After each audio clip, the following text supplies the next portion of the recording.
रात का सन्नाटा धीरे धीरे गहरा रहा था और आसमान में चमकीले सितारे अपनी दस्तक दे चुके थे। पहाड़ी की ढलान पर करीब 6 साल का एक बालक एक अजीब सी मुद्रा में खड़ा था।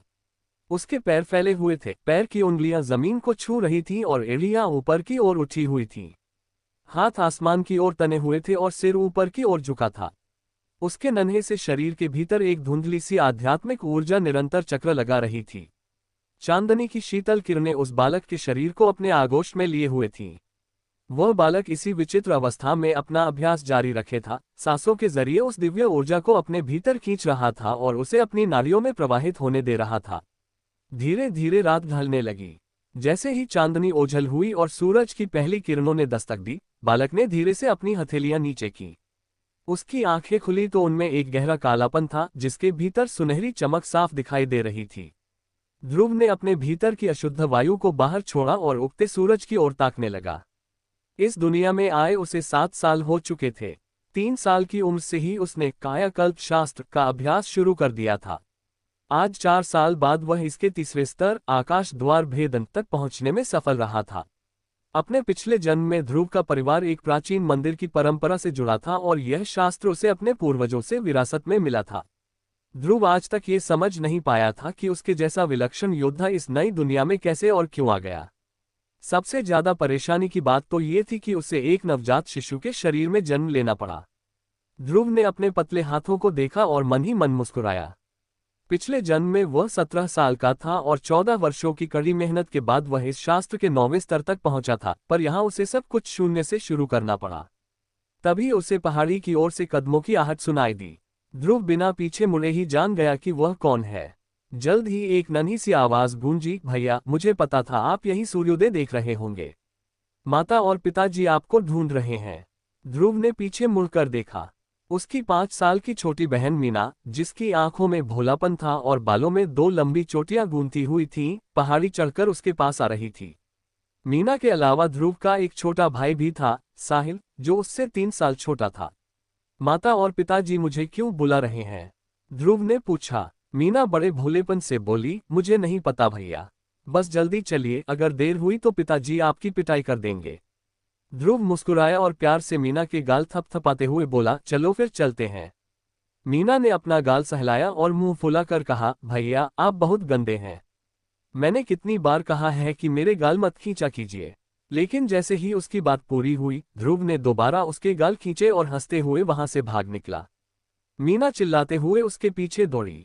दोनों भाई बहन खेलते कूदते पहाड़ी के नीचे बने अपने खानदानी महल की ओर बढ़ गए। भले ही ध्रुव के भीतर एक 17 साल के युवक का अनुभव था, लेकिन मीना के साथ वह बच्चा बन ही जाता था। महल पहुंचकर ध्रुव सीधे पूर्वी दरबार के मुख्य कक्ष में गया।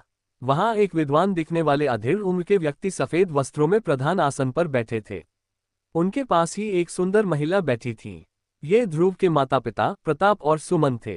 ध्रुव ने भीतर कदम रखते ही पूछा, पिताजी, माँ, आपने मुझे याद किया? प्रताप ने अपनी पैनी नजरें ध्रुव पर टिकाई और पूछा, इतनी सुबह सुबह तुम कहाँ गायब थे? सुमन ने मुस्कुराते हुए बात संभाली, छोड़िए भी, बच्चे को डराए मत। ध्रुव, कुछ ही दिनों में तुम 7 साल के होने वाले हो। अब तुम्हारे भीतर की युद्ध आत्मा को जगाने का समय आ गया है।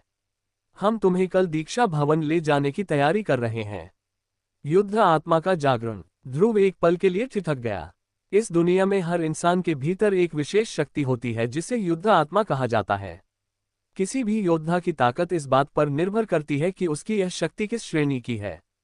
इसे निम्न, मध्यम और उच्च श्रेणियों में बांटा गया है। जिसकी शक्ति 10वें स्तर से ऊपर होती है, उसे अद्भुत प्रतिभा का धनी माना जाता है। लेकिन कुछ लोग बिना किसी शक्ति के भी पैदा होते हैं, जिन्हें समाज में बेकार समझा जाता है। ध्रुव की आंखों में एक चमक सी कौन थी। वह भी जानना चाहता था कि उसके भीतर कैसी शक्ति छिपी है। अगले दिन माता पिता उसे महल के उस पवित्र दीक्षा भवन ले गए जहां बाकी बच्चे भी अपनी बारी का इंतजार कर रहे थे। वहां बीचों बीच एक रौबदार व्यक्ति खड़ा था जिसका चेहरा सख्त और भौहें घनी थीं। वह ध्रुव के ताऊजी महिपाल थे, जो महल के अनुशासन के प्रभारी थे। उनके पास उनका बेटा विजय खड़ा था, जो ध्रुव की ही उम्र का था। प्रताप और सुमन ने आगे बढ़कर बड़े भाई का अभिवादन किया। ध्रुव ने भी झुककर प्रणाम किया। महिपाल ने बस हल्के से सिर हिलाया। वह अपने सख्त स्वभाव के लिए जाने जाते थे। तभी बाहर से एक जोरदार ठहाका सुनाई दिया। एक तंदुरुस्त वृद्ध व्यक्ति अपने सेवकों के साथ भीतर दाखिल हुए। ये ध्रुव के दादाजी और खानदान के मुखिया केदारनाथ थे। सभी ने झुककर उनका सम्मान किया। दादाजी ने मुस्कुराते हुए सबको आशीर्वाद दिया। वह आमतौर पर इन समारोहों में नहीं आते थे, लेकिन इस बार अपने दो पोतों ध्रुव और विजय की वजह से वे खुद को रोक नहीं पाए। केदारनाथ ने अपने पास खड़े एक पुराने वफादार सेवक चंदर को इशारा किया। चंदर ने आगे बढ़कर अपनी ऊर्जा का संचार किया, जिससे पूरे भवन में एक भारी दबाव महसूस होने लगा। ध्रुव की आंखें फटी रह गईं। क्या यही एक मंजे हुए योद्धा की शक्ति है? चंदर के हाथों से निकलती रोशनी ने जमीन पर बने एक खास घेरे को चमका दिया। विजय, तुम पहले आओ, केदारनाथ ने आदेश दिया। विजय गर्व के साथ आगे बढ़ा और उस चमकते घेरे में खड़ा हो गया। सबकी सांसें थमी हुई थीं। महिपाल के चेहरे पर भी पहली बार तनाव साफ दिख रहा था। अचानक उस घेरे से एक काली रोशनी निकली और विजय के शरीर को घेर लिया। देखते ही देखते विजय के पीछे एक विशाल काले बाघ की परछाई उभरने लगी। उस बाघ की 3 आंखें थीं। जैसे ही वह आकृति साफ हुई, पूरे भवन में एक भयानक दहाड़ गूंज उठी। सब दंग रह गए। चंदर की आवाज कांप रही थी, ये तो 10वें स्तर की शक्ति है। 3 आंखों वाला काला बाघ, यह एक अत्यंत शक्तिशाली और दुर्लभ युद्ध आत्मा थी। दादाजी केदारनाथ की खुशी का ठिकाना न रहा। विजय ने अपनी काबिलियत साबित कर दी थी, लेकिन अब सबकी नजरें ध्रुव पर टिकी थीं। 10वें स्तर की युद्ध आत्मा, ये तो सच में 10वें स्तर की शक्ति है। पूरे भवन में सन्नाटा पसर गया। 10वें स्तर की युद्ध आत्मा का मिलना कोई मामूली बात नहीं थी। न केवल उनके जिले में, बल्कि पूरे साम्राज्य में ऐसी शक्ति का मिलना बहुत दुर्लभ था। महिपाल अपने बेटे विजय के पीछे मंडराते उस 3 आंखों वाले काले बाघ को देख रहे थे। उनकी मुट्ठियां कसी हुई थीं और शरीर खुशी के मारे कांप रहा था।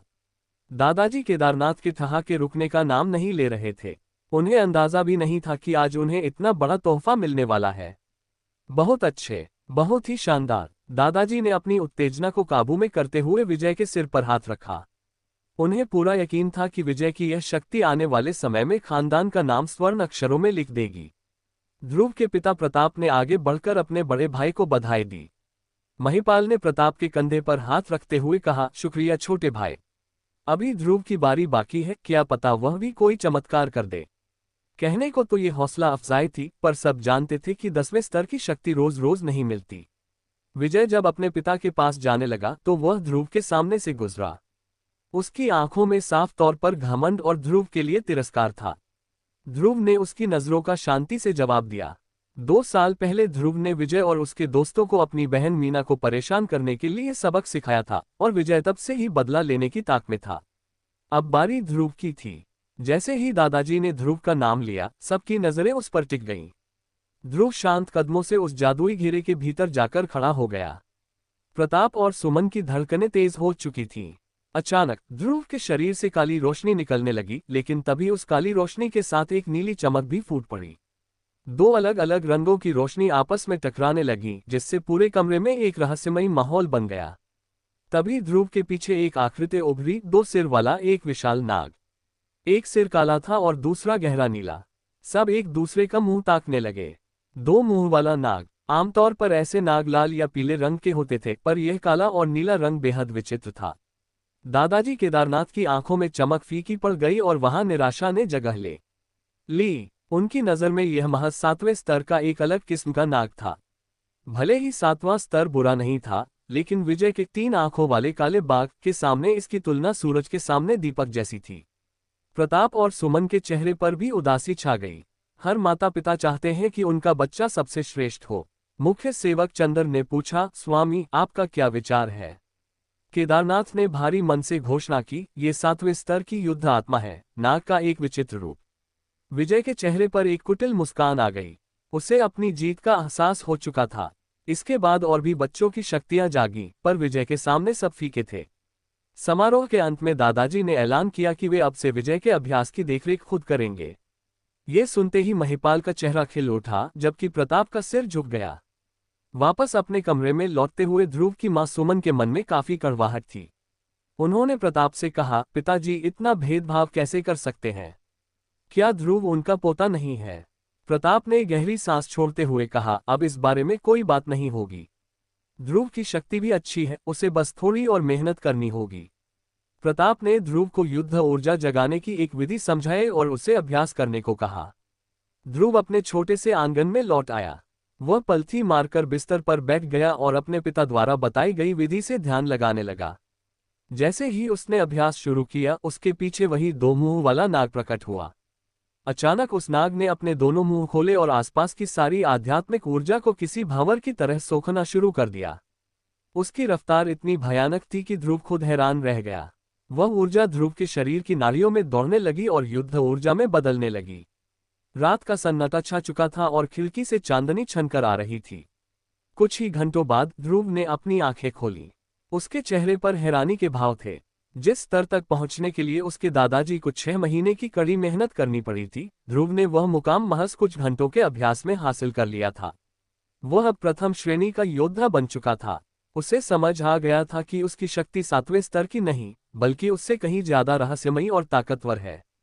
अगर किसी को ये पता चलता कि ध्रुव ने न केवल युद्ध ऊर्जा को अपने वश में किया है, बल्कि महज कुछ घंटों में ही प्रथम श्रेणी का योद्धा भी बन गया है, तो शायद उनके पैरों तले जमीन खिसक जाती। खुद ध्रुव को भी इस बात पर यकीन करने में वक्त लगा। ध्रुव को पहले ही शक था कि उसका 2 मुंह वाला नाग कोई मामूली 7वें स्तर की शक्ति नहीं है, लेकिन ये नतीजा तो कल्पना से भी परे था। उसके पिता ने बताया था कि शक्ति जितनी ऊंची होगी, विकास की रफ्तार उतनी ही तेज होगी। दादा केदारनाथ के पास 8वें स्तर की शक्ति थी, फिर भी उन्हें प्रथम श्रेणी तक पहुंचने में 6 महीने लगे, जबकि ध्रुव ने ये कारनामा कुछ ही घंटों में कर दिखाया। इसका सीधा मतलब था कि ध्रुव की शक्ति उसके दादाजी से भी कहीं ज्यादा ऊंची थी। 10वां स्तर नहीं, 10वें स्तर की रफ्तार भी इतनी भयानक नहीं हो सकती। ध्रुव के मन में एक विचार कौंधा, शायद ये दिव्य श्रेणी की शक्ति है। वे शक्तियां जिनका जिक्र सिर्फ पुरानी कहानियों और मिथकों में मिलता है। 10वें स्तर से ऊपर भी 11वें और 12वें स्तर होते हैं, जो दुनिया की नजरों से ओझल हैं। ध्रुव अब समझ चुका था कि उसके पास जो शक्ति है, वो इस दुनिया के पैमानों से बहुत ऊपर है। ध्रुव ने अपने मन को शांत किया और दोबारा कायाकल्प शास्त्र के अभ्यास में जुट गया। वह 2 मुंह वाला नाग फिर से प्रकट हुआ और आसपास की ऊर्जा को निगलने लगा। इस बार ध्रुव की नाड़ियों में ऊर्जा का प्रवाह पहले से कहीं ज्यादा तेज था। जब अगली सुबह सूरज की पहली किरण उसकी खिड़की से भीतर आई, तो ध्रुव ने महसूस किया कि वह प्रथम श्रेणी के भी मध्य स्तर तक पहुंच चुका है। इतनी जल्दी मध्य स्तर, ध्रुव की आंखों में चमक थी। अगर यही रफ्तार रही, तो 3 दिनों के भीतर वह दूसरी श्रेणी का योद्धा बन सकता था। वह अपने बिस्तर से उठा और आंगन में जाकर अपनी मुट्ठी कसी। उसने अपनी पूरी ऊर्जा को मुट्ठी में समेटा और कोने में रखे एक विशाल पत्थर पर जोरदार प्रहार किया। पत्थर के टकराने की गूंज उठी और वह पत्थर कई मीटर दूर जा गिरा। पत्थर का एक हिस्सा टूटकर बिखर चुका था। ध्रुव ने अपनी ताकत जांची और संतुष्ट हुआ। आमतौर पर एक योद्धा की ताकत एक पत्थर के भार के बराबर होती है, लेकिन ध्रुव का प्रहार उससे कहीं ज्यादा शक्तिशाली था। रात भर के अभ्यास ने न केवल उसकी ऊर्जा बढ़ाई थी, बल्कि उसकी मांसपेशियों को भी लोहे जैसा मजबूत बना दिया था। तभी आंगन के बाहर कदमों की आहट हुई। ध्रुव समझ गया कि उसकी छोटी बहन मीना आ रही है। भैया, ओ भैया, मीना हांफते हुए अंदर आई। क्या हुआ मीना, तुम इतनी परेशान क्यों हो? ध्रुव ने पूछा। भैया, माता और पिताजी के बीच बहुत झगड़ा हो रहा है, मीना ने घबराते हुए कहा। ध्रुव हैरान रह गया। उसके माता पिता ने आज तक कभी एक दूसरे से ऊंची आवाज में बात नहीं की थी। झगड़ा? पर क्यों? मुझे पूरा तो नहीं पता, पर वे ताऊ जी के बारे में बात कर रहे थे। मीना की बात सुनकर ध्रुव के चेहरे पर शिकन आ गई। वह तुरंत मीना के साथ मुख्य कक्ष की ओर भागा। अभी वे दरवाजे तक पहुंचे भी नहीं थे कि अंदर से मां की चिल्लाने की आवाज आए। महिपाल भाई साहब, ये कैसे कर सकते हैं? मां सुमन का गला गुस्से से भर आया था। दीक्षा समारोह के बाद सभी बच्चों को शक्ति वर्धक गोली दी गई, तो फिर हमारे ध्रुव को क्यों नहीं मिली? ध्रुव के कदम वहीं रुक गए। शक्ति वर्धक गोली, वह औषधि जो एक नए योद्धा की ऊर्जा को कई गुना बढ़ा देती है। अंदर से पिता प्रताप की बेबस आवाज आई। भाई साहब ने कहा कि गोलियां खत्म हो गई थीं। उन्होंने वादा किया है कि वे ध्रुव को बाद में दे देंगे। झूठ, सरासर झूठ, मां और भी जोर से चिल्लाईं। समारोह में कुल 26 बच्चे थे। उन बच्चों को भी गोलियां मिली जिनकी शक्ति एकदम मामूली थी, लेकिन हमारे ध्रुव को, जिसकी शक्ति 7वें स्तर की है, उसे खाली हाथ छोड़ दिया गया। क्या ध्रुव उनका भतीजा नहीं है? ध्रुव ने अपनी मुट्ठियां कस ली। उसे समझ आ गया कि ये सब 2 साल पुरानी उस घटना का बदला था जब उसने विजय की पिटाई की थी।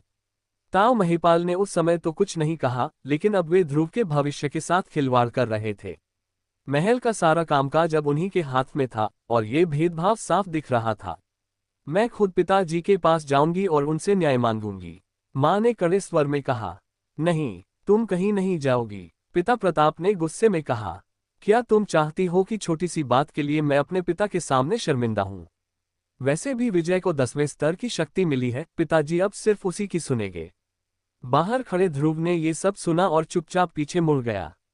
छोटी सी बात, उसके पिता जिसे छोटी बात समझ रहे थे, वो ध्रुव के साथ होने वाले अन्याय की बस शुरुआत थी। उसे समझ आ गया था कि अगर ताऊ महिपाल इस खानदान के मुखिया बन गए तो उसके और उसके परिवार के लिए यहाँ रहना मुश्किल हो जाएगा। मीना अपने भाई के पीछे दौड़ी। भैया रुकिए। ध्रुव ने कोई जवाब नहीं दिया। जैसे ही वह आंगन से बाहर निकला, उसका सामना विजय और उसके चमचों से हो गया। विजय के चेहरे पर वही घमंडी मुस्कान थी। विजय और उसके पीछे खड़े लड़कों को अपनी ओर आता देख नन्ही मीना डरकर ध्रुव के पीछे छिप गई। ध्रुव वहीं खड़ा रहा, उसके चेहरे पर विजय और उसके गिरोह के प्रति कोई डर नहीं, बल्कि एक अजीब सी बेरुखी थी। विजय बिल्कुल सामने आकर खड़ा हो गया और नीची नजरों से ध्रुव को देखते हुए बोला, ध्रुव, तुझे क्या लगता है, क्या तू अपनी इस बहन को पूरी उम्र बचा पाएगा? ये सुनकर ध्रुव के चेहरे पर एक डरावनी और कुटिल मुस्कान उभर आए। उसकी आंखों में एक अजीब सा गुस्सा था, जो किसी का खून करने को बेताब हो। उसने धीमे स्वर में कहा, तो क्या चाहता है? लड़ना चाहता है? वैसे भी ताऊ जी की हरकत सुनकर ध्रुव का मन पहले से ही जल रहा था। विजय के पीछे खड़ा सूरज, जो महिपाल के एक खासमखास सेवक का बेटा था, ध्रुव के इस अंदाज से चिढ़ गया। वह चिल्लाया, अबे ओए, तू खुद को समझता क्या? इससे पहले कि वह अपनी बात पूरी कर पाता, ध्रुव ने बिजली की रफ्तार से एक लात सूरज के पेट पर जड़ दी। सूरज किसी पके हुए झींगे की तरह हवा में उछला और करीब 6-7 मीटर दूर जाकर गिरा। उसकी चीख निकल गई, पर गले से आवाज तक नहीं निकल पा रही थी। वह पेट पकड़कर जमीन पर लौटने लगा।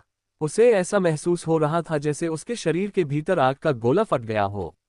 ध्रुव ने रोते हुए सूरज को देखा और अपने होंठ सिकोड़ते हुए मन ही मन कहा, बच्चा आखिर बच्चा ही रहता है। जरा सा छुआ नहीं कि आंसू पेशाब की तरह बहने लगे। तेरी हिम्मत कैसे हुई? विजय और उसके बाकी साथी हक्के बक्के रह गए। उन्हें उम्मीद नहीं थी कि ध्रुव इतना बेरहम हो सकता है। मेरी हिम्मत? ध्रुव ने विजय की आंखों में सीधे झांकते हुए मुस्कुराकर कहा, क्या तू भी एक लात खाना चाहता है? ये सुनते ही विजय और उसके साथी अनजाने में ही 2 कदम पीछे हट गए और डरकर ध्रुव के पैरों की ओर देखने लगे। अपनी इस बेइज्जती से विजय का चेहरा गुस्से से लाल हो गया। उसने अपनी घबराहट छुपाने के लिए चिल्लाकर कहा, ध्रुव, तूने बिना किसी वजह के एक बड़े अधिकारी के बेटे पर हमला किया है। अपनी सजा के लिए तैयार रहना। बिना वजह। ध्रुव की नजरें किसी चाकू की तरह पैनी थीं। विजय की हिम्मत जवाब दे गई। वह पीछे हटते हुए बोला, तू बस साल के आखिर में होने वाली वार्षिक सभा का इंतजार कर। मैं सबके सामने तेरा हाल बुरा कर दूंगा।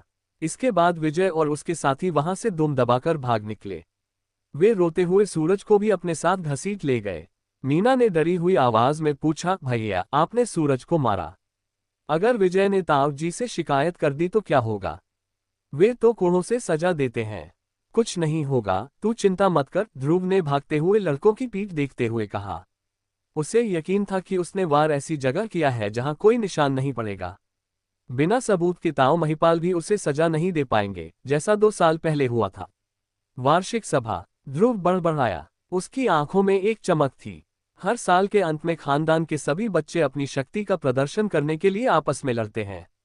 विजय इसी दिन का इंतजार कर रहा था ताकि वह सबके सामने अपनी 10वें स्तर की शक्ति का प्रदर्शन कर ध्रुव को नीचा दिखा सके।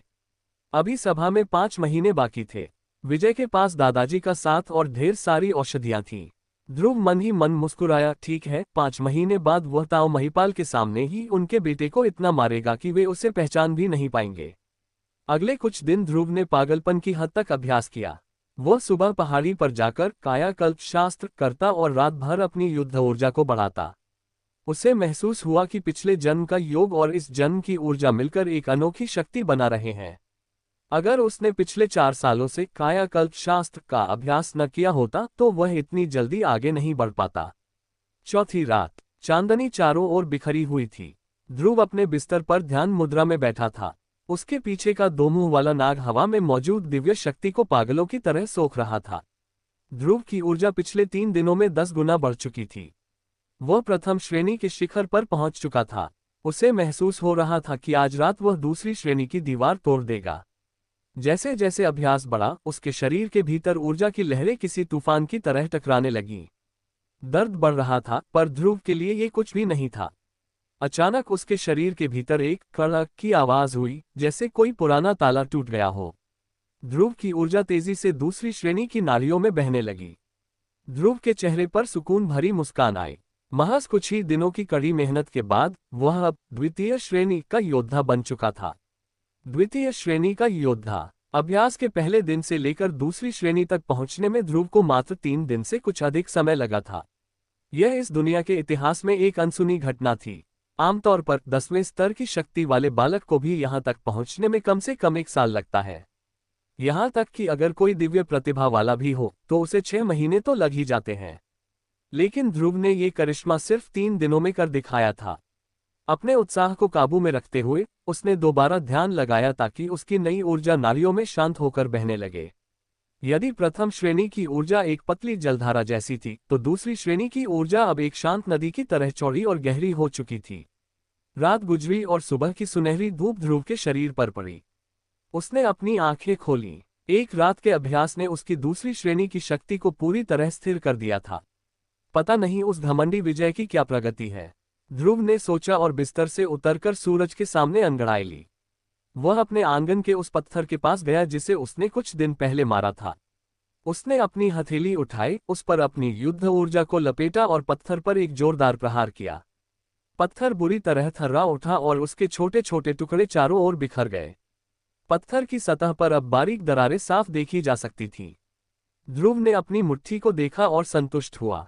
दूसरी श्रेणी में आने के बाद उसकी ताकत 2 पत्थरों के बराबर हो चुकी थी, यानी करीब 240 पाउंड का प्रहार। पुराने समय की पृथ्वी पर 7 साल के बच्चे के लिए यह नामुमकिन था, पर इस जादुई दुनिया में ये बस शुरुआत थी। जैसे ही वह अपने कमरे से बाहर निकला, उसे कुछ पहरेदारों की कानाफूसी सुनाई दी। अरे भाई, सुना तुमने? छोटे मालिक विजय ने मात्र 3 दिनों में अपनी युद्ध ऊर्जा को वश में कर लिया है। हमें तो इसमें 2 महीने लगे थे। इस रफ्तार से तो वे 4 महीने में ही प्रथम श्रेणी के योद्धा बन जाएंगे। पर छोटे मालिक ध्रुव का क्या हाल है? ध्रुव, प्रतिभा तो बुरी नहीं है, पर ऊर्जा को वश में करने में उन्हें कम से कम 1 महीना तो लगेगा ही। विजय मालिक से उनकी क्या तुलना? उन्हें योद्धा बनने में साल भर लग जाएगा। ध्रुव एक प्रौढ़ व्यक्ति की तरह हाथ पीछे बांधकर खड़ा रहा और पहरेदारों को जाते हुए देखता रहा। तो विजय ने ऊर्जा वश में कर ली है। वह मुस्कुराया और अपने माता पिता के पास पूर्वी दरबार में पहुंचा। वहां उसकी बहन मीना और 4 साल का छोटा भाई साहिल भी मौजूद थे। पिताजी, माँ, ध्रुव ने पुकारा। बैठो बेटा। प्रताप के चेहरे पर चिंता की लकीरें साफ थीं। माँ सुमन की आंखों में भी वही डर था। क्या हुआ पिताजी? आप लोग इतने परेशान क्यों हैं? ध्रुव ने पूछा। प्रताप ने उसे गंभीरता से देखा। क्या तुमने कुछ दिन पहले ताऊ जी के खास सेवक के बेटे सूरज को पीटा था? ध्रुव ने मीना की ओर देखा, जो डर के मारे अपनी जीभ दांतों तले दबाकर नजरें चुरा रही थी। जाहिर है खबर उसी ने दी थी। ध्रुव ने शांति से कहा, वह पिटने लायक ही काम कर रहा था। प्रताप और सुमन ने एक दूसरे को देखा। प्रताप ने बात बदलते हुए पूछा, तुम्हारा अभ्यास कैसा चल रहा है? क्या तुमने ऊर्जा को महसूस करना शुरू किया? ध्रुव एक पल के लिए हिचकिचाया। क्या उसे सच बता देना चाहिए या अपनी ताकत छिपाकर रखनी चाहिए? उसकी खामोशी देख प्रताप ने उसे दिलासा दिया, कोई बात नहीं बेटा, अभी तो सिर्फ कुछ ही दिन हुए हैं। मुझे खुद ऊर्जा वश में करने में 1 महीना लगा था। माँ सुमन बोली, हाँ ध्रुव, तुम तो अपने पिता से भी ज्यादा होनहार हो। 1 महीने में तुम जरूर कर लोगे। उन्हें लगा कि ध्रुव शर्म के मारे चुप है। ध्रुव ने उनकी बात मान ली और कहा, ठीक है माँ, मैं वादा करता हूँ कि 1 महीने में ऊर्जा वश में कर लूंगा। माता पिता खुश तो हुए, पर उनकी चिंता कम नहीं हुई। प्रताप ने भारी आवाज में कहा, ध्रुव, परसों विजय ने ऐलान किया है कि वार्षिक सभा के दौरान वह तुम्हारे दोनों हाथ तोड़ देगा। ध्रुव अब समझा कि उसके माता पिता इतने डरे हुए क्यों थे। विजय कोई मामूली धमकी नहीं दे रहा था। वार्षिक सभा में अगर वह गलती से ध्रुव को चोट पहुंचा देता तो दादाजी भी उसे सिर्फ हल्की डांट देकर छोड़ देते। मेरे हाथ तोड़ना चाहता है? ध्रुव मुस्कुराया, पर उस मुस्कुराहट में एक खतरनाक चमक थी। माँ सुमन रोने लगी, तुम समझ नहीं रहे हो ध्रुव। विजय ने ऊर्जा वश में कर ली है और साल के अंत तक वह प्रथम श्रेणी का योद्धा बन जाएगा। वह जो कह रहा है वो कर देगा। अगर मेरे बच्चे के हाथ टूट गए तो वह कैसे जिएगा। सुमन की सिसकियां देख नन्हे मीना और साहिल भी रोने लगे। प्रताप ने दांत पीसते हुए कहा, चुप हो जाओ सुमन, रोने से कुछ नहीं होगा। तो क्या करें? प्रताप, आप बड़े भाई साहब महिपाल के पास जाइए, उनसे विनती कीजिए कि विजय को समझाएं। सुमन ने गिड़गिड़ाते हुए कहा। प्रताप का स्वाभिमान उन्हें रोक रहा था, पर अपने बेटे के भविष्य के लिए वे झुकने को तैयार हो गए।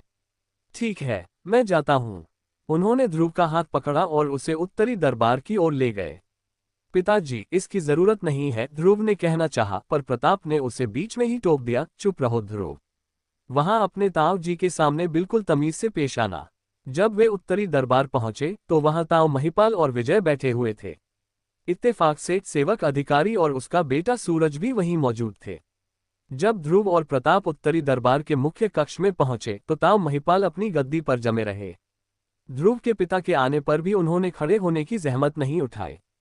प्रणाम छोटे मालिक। वहां मौजूद अधिकारी चंदर और उसके बेटे सूरज ने तुरंत खड़े होकर प्रताप का अभिवादन किया, क्योंकि उनकी हैसियत महिपाल की तरह बैठने रहने की नहीं थी। प्रताप ने चंदर की ओर बस सिर हिलाया और फिर अपने बड़े भाई की ओर मुड़े। भाई साहब। ध्रुव ने भी एक भारी मन से औपचारिकता निभाई। ताऊ जी। महिपाल का चेहरा हमेशा की तरह भावहीन था। उन्होंने बस इतना कहा, प्रताप तुम यहाँ बैठो। दोनों पिता पुत्र पास की कुर्सियों पर बैठ गए। प्रताप मन ही मन सोच रहे थे कि अपनी बात की शुरुआत कैसे करें।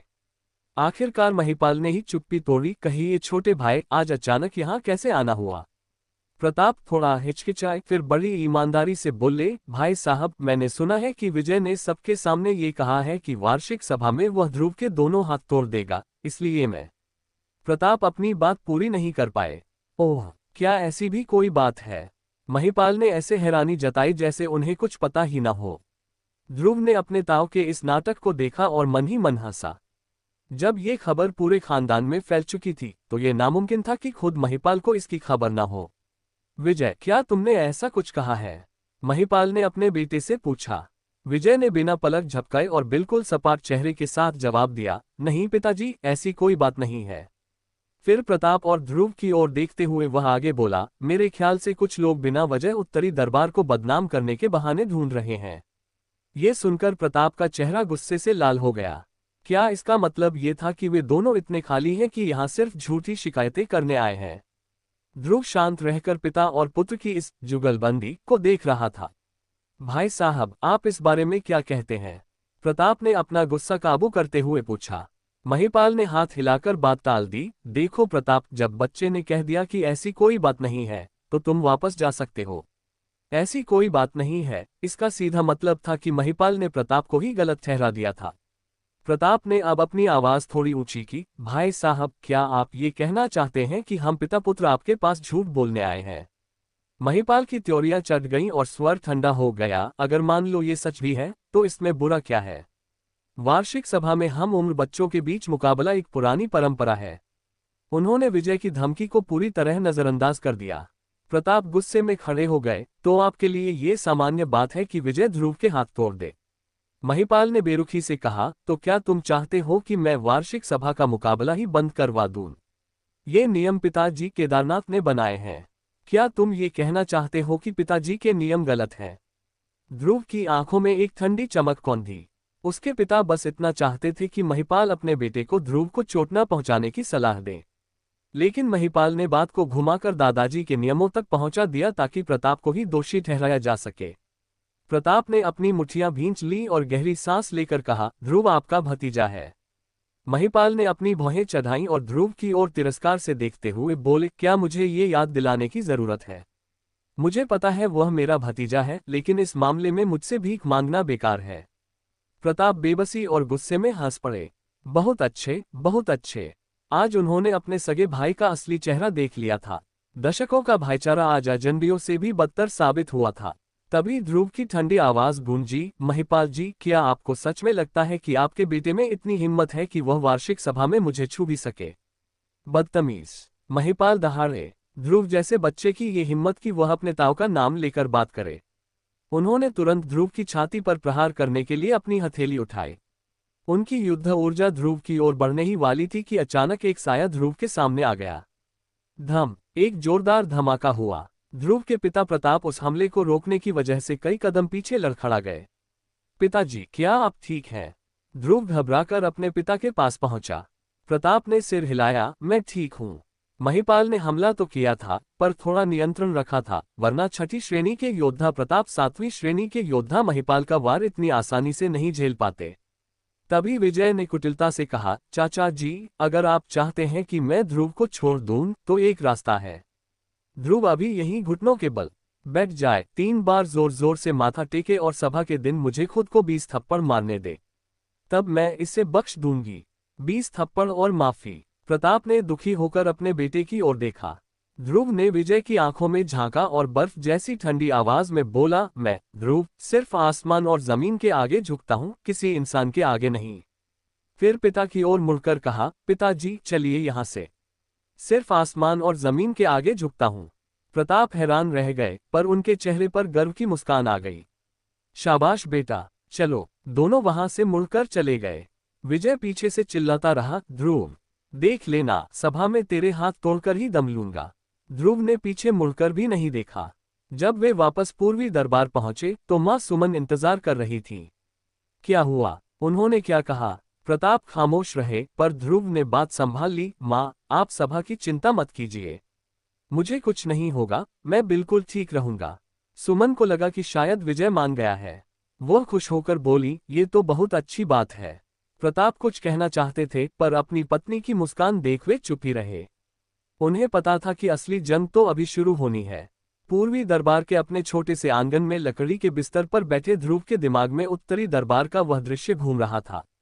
विजय और उसके पिता महिपाल का वह घमंडी, ठंडा और पाखंडी व्यवहार ध्रुव के मन में कड़वाहट भर गया था। शुरुआत में ध्रुव के मन में विजय को बुरी तरह पीटने को लेकर थोड़ी हिचकिचाहट थी, लेकिन अब वह पूरी तरह खत्म हो चुकी थी। शायद महिपाल को लगता है कि खानदान के मुखिया की गद्दी अब उनके हाथों से कहीं नहीं जाने वाली। ध्रुव मन ही मन मुस्कुराया। जब से विजय की शक्ति जागी थी, खानदान के ज्यादातर अधिकारी महिपाल के करीब आने की कोशिश कर रहे थे, और इसी वजह से ध्रुव को न तो औषधि मिली और न ही सम्मान। ध्रुव ने अपने गुस्से को शांत किया और कायाकल्प शास्त्र के अभ्यास में जुट गया। उसका 2 मुंह वाला नाग प्रकट हुआ और हवा से ऊर्जा खींचने लगा। ध्रुव ने महसूस किया कि दूसरी श्रेणी में पहुंचने के बाद उसकी शक्ति सोखने की रफ्तार बहुत बढ़ गई थी। उसके पीछे मंडराते नाग का आकार भी पहले से 2 गुना हो गया था और उससे निकलने वाली काली और नीली रोशनी पूरे कमरे में चमक रही थी। अगले कुछ दिन ध्रुव ने पागलों की तरह अभ्यास किया। नतीजा ये हुआ कि वह दूसरी श्रेणी के शुरुआती स्तर को पार कर गया। इस बीच प्रताप और सुमन रोज ध्रुव से मिलने आते। अपने बेटे को दिन रात मेहनत करते देख मां सुमन की आंखों में आंसू आ जाते। हालांकि ध्रुव ने उन्हें उत्तरी दरबार की पूरी बात नहीं बताई थी, पर महल के नौकरों की कानाफूसी से उन्हें सब पता चल गया था। आधा महीना बीत चुका था। ध्रुव दिन में अपनी युद्ध ऊर्जा बढ़ाता और रात के अंधेरे में चुपके से पिछला पहाड़ की ओर निकल जाता ताकि वह अपने गुप्त कायाकल्प शास्त्र का अभ्यास कर सके। घने जंगल के बीच चांदनी की रोशनी में ध्रुव एक अजीब मुद्रा में खड़ा था। उसने अपने हाथ सिर के ऊपर उठाए और प्रकृति की ऊर्जा को अपने भीतर खींचना शुरू किया। वह ऊर्जा इतनी सघन थी कि नंगी आंखों से देखी जा सकती थी। वह उसके शरीर में समाकर नाभि के नीचे प्राण केंद्र दंतियांत में जमा हो रही थी। जैसे ही भोर हुई, ध्रुव ने एक हल्की दहाड़ लगाई। वह हवा में उछला और अपनी हथेलियों से घास के मैदान पर प्रहार किया। हवा में एक सीटी जैसी आवाज गूंजी। यह उसके पिछले जन्म की सबसे शक्तिशाली कला थी, अदृश्य प्रहार, एथीरियल पाम। ध्रुव के हाथ इतनी तेजी से चले कि वे दिखाई भी नहीं दे रहे थे। हवा में भाप जैसे हथेलियों के निशान बन गए जो काफी देर तक ओझल नहीं हुए। इस कला में महारत का मतलब था कि वार बिना रुके और अंतहीन शक्ति के साथ हो। पिछले जन्म में ध्रुव को उसकी अद्भुत समझ की वजह से अजूबा कहा जाता था। आधे घंटे बाद ध्रुव रुका। आसपास के कई पेड़ धराशायी हो चुके थे और हर तने पर उसकी हथेली का गहरा निशान था। ध्रुव ने उन निशानों को देखा और असंतुष्ट होकर माथा सिकोड़ा। पिछले जन्म में इस कला से कोई निशान नहीं बचता था, वार सीधे भीतर चोट करता था। अभी उसकी आंतरिक शक्ति कम थी। पता नहीं इस दुनिया की युद्ध कलाएं कितनी शक्तिशाली होंगी। उसने सोचा, इस दुनिया के नियम के मुताबिक चौथी श्रेणी का योद्धा बनने के बाद ही किसी को खानदान की गुप्त कलाएं सिखाई जाती थीं। तभी उसे पीछे से एक अजीब आवाज सुनाई दी। मुड़कर देखा तो एक छोटा सा जीव पेड़ पर लटका था। वह करीब आधा मीटर का था, उसका शरीर बैंगनी था और आंखें हल्की नीली थीं। बैंगनी प्राणभक्षी बंदर। ध्रुव चौंक गया। उसने अपने पूर्वजों के पुराने अभिलेखों में इसके बारे में पढ़ा था। यह एक अत्यंत दुर्लभ दिव्य जीव था। वह नन्हा बंदर ध्रुव को देखकर मुस्कुराया और खी खी करते हुए हाथ से इशारा करने लगा। फिर वह मुड़ा और पहाड़ की गहराई की ओर भागने लगा। ध्रुव एक पल हिचकिचाया, फिर अपनी विशेष चाल स्काई गायरेशन सटिप का इस्तेमाल करते हुए उसके पीछे हो लिया। उस बंदर की रफ्तार इतनी तेज थी कि अगर ध्रुव ने बचपन से अभ्यास न किया होता तो उसे पकड़ पाना नामुमकिन था। करीब आधे घंटे तक जंगलों और झरनों को पार करने के बाद वह बंदर ध्रुव को एक विचित्र घाटी के मुहाने पर ले आया। घाटी के भीतर से एक ठंडी और भारी नकारात्मक ऊर्जा इनकी बाहर आ रही थी। ध्रुव थोड़ा डरा, पर वह बंदर फिर से बाहर आया और उसे भीतर बुलाने लगा। ध्रुव ने हिम्मत जुटाई और घाटी में कदम रखा। अंदर घुसते ही सड़ी हुई गंध और ठंडी हवा ने उसका स्वागत किया। घाटी का पहला हिस्सा हड्डियों के ढेर से भरा था, इंसानों और जानवरों की हजारों साल पुरानी हड्डियां। ध्रुव ने 2 जन्मों का अनुभव देखा था, फिर भी इस मंजर ने उसे हिलाकर रख दिया। लेकिन जैसे ही वह घाटी के दूसरे हिस्से में पहुंचा, नजारा पूरी तरह बदल गया। वह स्वर्ग जैसा था। चारों ओर हरी घास, खुशबूदार फूल और बीच में एक फिरोजी रंग की झील थी। ये यकीन करना मुश्किल था कि एक ही जगह का आधा हिस्सा नरक और आधा स्वर्ग जैसा हो सकता है। तभी वह बंदर एक ऊंची चट्टान के पास गया और ऊपर की ओर इशारा करने लगा। ध्रुव की नजरें ऊपर गईं। चट्टान की चोटी पर एक मोटी बेल लटकी थी, जिस पर कुछ गहरे लाल रंग के फल लगे थे। उन फलों की खुशबू इतनी मदहोश करने वाली थी कि ध्रुव का सिर चकराने लगा। क्या ये सूर्यफल यांग फ्रूट है? ध्रुव की आंखें फटी रह गईं। ये फल घोर नकारात्मक ऊर्जा वाली जगहों पर उगते हैं और ब्रह्मांड की शुद्धतम गर्मी को सोखते हैं। अगर कोई योद्धा इसे खा ले तो न केवल उसकी शक्ति कई गुना बढ़ जाएगी, बल्कि उसका शरीर भीतर से इतना शुद्ध हो जाएगा कि आने वाले समय में उसे कोई नहीं रोक पाएगा। ध्रुव उन लाल सूर्यफलों को ललचाई नजरों से देख रहा था। उसका गला सूख रहा था। अब उसे समझ आया कि वह नन्हा बैंगनी बंदर उसे यहाँ क्यों लाया था। ये फल जमीन से करीब 20-30 मीटर की ऊंचाई पर एक सीधी चट्टान पर लगे थे। वह छोटा जीव वहां तक देख तो सकता था, पर पहुंच नहीं सकता था, इसलिए वह ध्रुव की मदद चाहता था। नन्हे दोस्त, क्या तुम चाहते हो कि मैं तुम्हारे लिए ये फल तोड़ूं? ध्रुव ने पूछा। खी खी खी। बंदर की नीली आंखों में चमक आ गई और उसने बड़ी मासूमियत से अपना सिर हिलाया।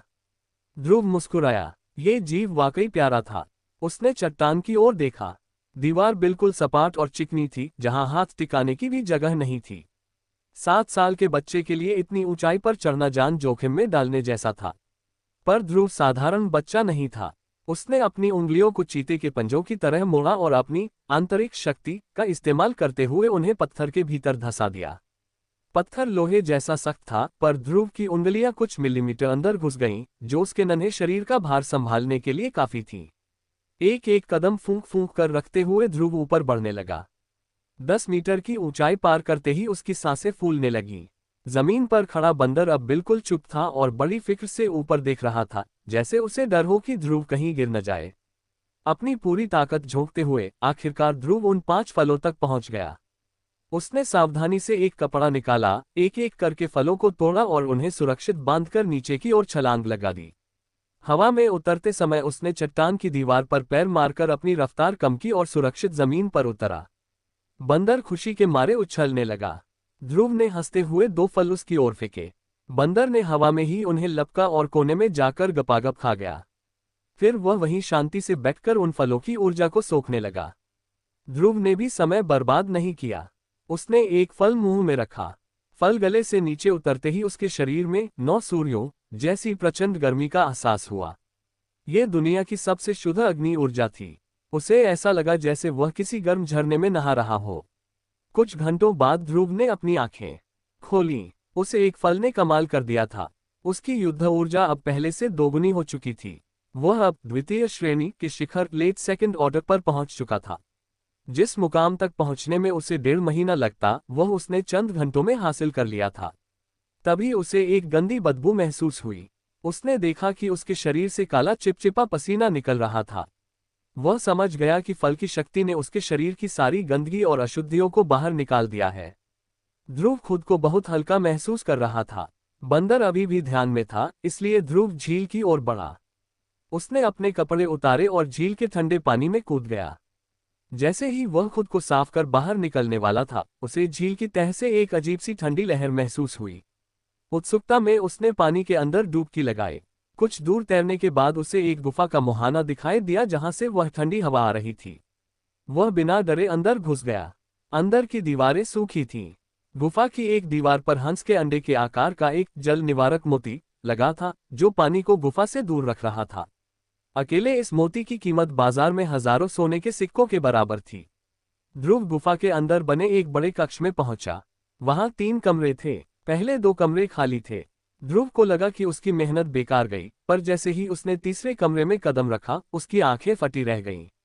सामने एक जैद हरे पत्थर का बिस्तर था। उस पर एक अजीब धातु से बनी किताब रखी थी और दीवार पर 2 आधा मीटर लंबी काली चमकती तलवारें टंगी थीं। ध्रुव ने जैसे ही वह पतली सी किताब उठाई, उसका हाथ वजन से नीचे झुक गया। वह किताब कम से कम 15 किलो की थी। किताब के कवर पर प्राचीन अक्षरों में 3 शब्द लिखे थे, असुर शास्त्र, एसुर टैक्टिक्स। अचानक ध्रुव के दिमाग में एक धमाका हुआ। उसे हजारों लाशों के पहाड़ और खून का एक अनंत समंदर दिखाई दिया। उसे लगा जैसे वह खुद नर्क का असुर बन गया है। अनगिनत रूहें उसे निगलने के लिए बढ़ रही थीं। ध्रुव ने झटका महसूस किया और वह होश में वापस आया।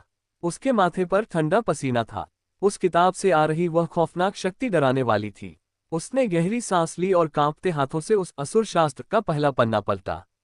असुर शास्त्र का पहला पन्ना पलटते ही ऐसा लगा मानो पन्ने से खून जैसी लाल आंखों का एक जोड़ा बाहर निकल आया हो। उस पर एक असुर का चित्र था, सफेद बाल, गठीला शरीर और एक खौफनाक आभा। उस चित्र को देखते ही ध्रुव को लगा जैसे वह नरक में पहुंच गया है। चारों ओर लाशों का अंबार और खून का समंदर था। ध्रुव की अपनी आंखें भी लाल होने लगीं और वह अपना होश खोने ही वाला था कि तभी उसके पीछे उसके 2 मुंह वाले नाग ने आसमान की ओर देखकर एक ऐसी दहाड़ लगाई जिससे गुफा गूंज उठी। उस दहाड़ ने ध्रुव का मोह भंग कर दिया और वह होश में वापस आ गया। उसका दिल जोर जोर से धड़क रहा था। तभी किताब के पन्ने से वह असुर की आकृति रोशनी की एक किरण बनकर निकली और ध्रुव की दोनों भौहों के बीच समा गई। अचानक उसके दिमाग में एक रहस्यमयी तकनीक के शब्द गूंजने लगे। असुर शास्त्र की पहली परत, नरक का उद्गम, बुराई की शुरुआत। ध्रुव समझ गया कि यह कोई साधारण तकनीक नहीं है। इस दुनिया में तकनीकों को 4 श्रेणियों में बांटा गया है, आकाश, पृथ्वी, रहस्य और पीला। ध्रुव को यकीन था कि यह आकाश श्रेणी से भी ऊपर की चीज है। उसने दूसरा पन्ना पलटा। इस बार असुर के चित्र के पीछे काले पंख थे। फिर से वही नरक जैसी अनुभूति हुई। फिर से उसके नाग ने उसे संभाला और तकनीक की दूसरी परत उसके दिमाग में छप गई। तीसरा पन्ना, चौथा, 5वां। ध्रुव एक एक करके पन्ने पलटता गया। 2 घंटे बाद वह आखिरी पन्ने पर पहुंचा। वहां कोई चित्र नहीं था, बल्कि बड़े ही रौबदार अक्षरों में एक संदेश लिखा था। नरक की संहारक ऊर्जा का स्वामी होने के नाते असुर शास्त्र प्राप्त करने वाले को मैं अपना मुख्य शिष्य स्वीकार करता हूं। अब से तुम असुर द्वार, एसुरस गेट के शासक हो। जब असुर प्रकट होगा तो पूरी दुनिया में कोई उसे हरा नहीं पाएगा। ये संदेश असुर द्वार के प्रथम सम्राट रेन वुकुंग ने लिखा था। ध्रुव दंग रह गया। ये सम्राट रेन कितना अहंकारी और शक्तिशाली रहा होगा जिसने खुद को दुनिया में अजेय घोषित कर दिया था। तभी किताब के कवर से एक कागज का टुकड़ा और एक गहरे रंग की अंगूठी नीचे गिरी। कागज पर लिखा था कि यह असुर अंगूठी है और दीवार पर टंगी तलवारें असुर की तलवारें हैं। ध्रुव की आंखें फटी रह गईं जब उसे पता चला कि यह अंगूठी एक स्थानिक अंगूठी, स्पेशल रिंग है, ऐसी अंगूठी जिसके अंदर एक अलग ही जादुई जगह होती है। उसके पिता ने बताया था कि पूरे राज्य में यह अंगूठी सिर्फ सम्राट के पास है, यहां तक कि उसके दादाजी के पास भी नहीं। ध्रुव ने निर्देश के अनुसार अपनी उंगली काटकर एक बूंद खून अंगूठी पर गिराया। अंगूठी चमक उठी और अपने आप उसकी उंगली में फिट हो गई। फिर वह उसकी त्वचा में समाकर गायब हो गई। ध्रुव ने जैसे ही सोचा, वह फिर से दिखाई देने लगी। उसके अंदर सैकड़ों वर्गमीटर की जगह थी। अब ध्रुव अपनी कीमती चीजें बिना किसी के डर के कहीं भी ले जा सकता था। अब ध्रुव दीवार पर टंगी उन काली तलवारों की ओर बढ़ा। जैसे ही उसने उन्हें हाथ लगाया, तलवारों से एक ऐसी झंझनाहट निकली जो सीधे रूह को कपा दे। उन पर काले धुएं जैसी कोई ऊर्जा बह रही थी। असुर की तलवारें, संहार की तलवारें, आज से तुम मेरे शत्रुओं का नाश करने में मेरा साथ दोगी। ध्रुव के ये कहते ही तलवारें खुशी से गूंज उठीं। उसने उन पर भी खून की बूंदें गिराईं। तलवारें चमककर छोटी हुईं और ध्रुव की दोनों बाहों पर टैटू की तरह छप गईं। ध्रुव ने सारी चीजें, यहां तक कि वह जादुई जेड बिस्तर भी अंगूठी में रख लिया और बाहर निकल आया। उसने गुफा के मुहाने पर लगा वह मोती नहीं निकाला क्योंकि वह इस जगह को अपना गुप्त अड्डा बनाना चाहता था। झील से बाहर निकलकर उसने कपड़े पहने और फलों को अंगूठी में डाला। तभी वह नन्हा बैंगनी बंदर खुशी से भागता हुआ उसके पास आया। फल खाने के बाद उसका शरीर और भी चमक रहा था। नन्हे दोस्त, अब मुझे घर जाना होगा। मैं फिर आऊंगा, ध्रुव ने कहा।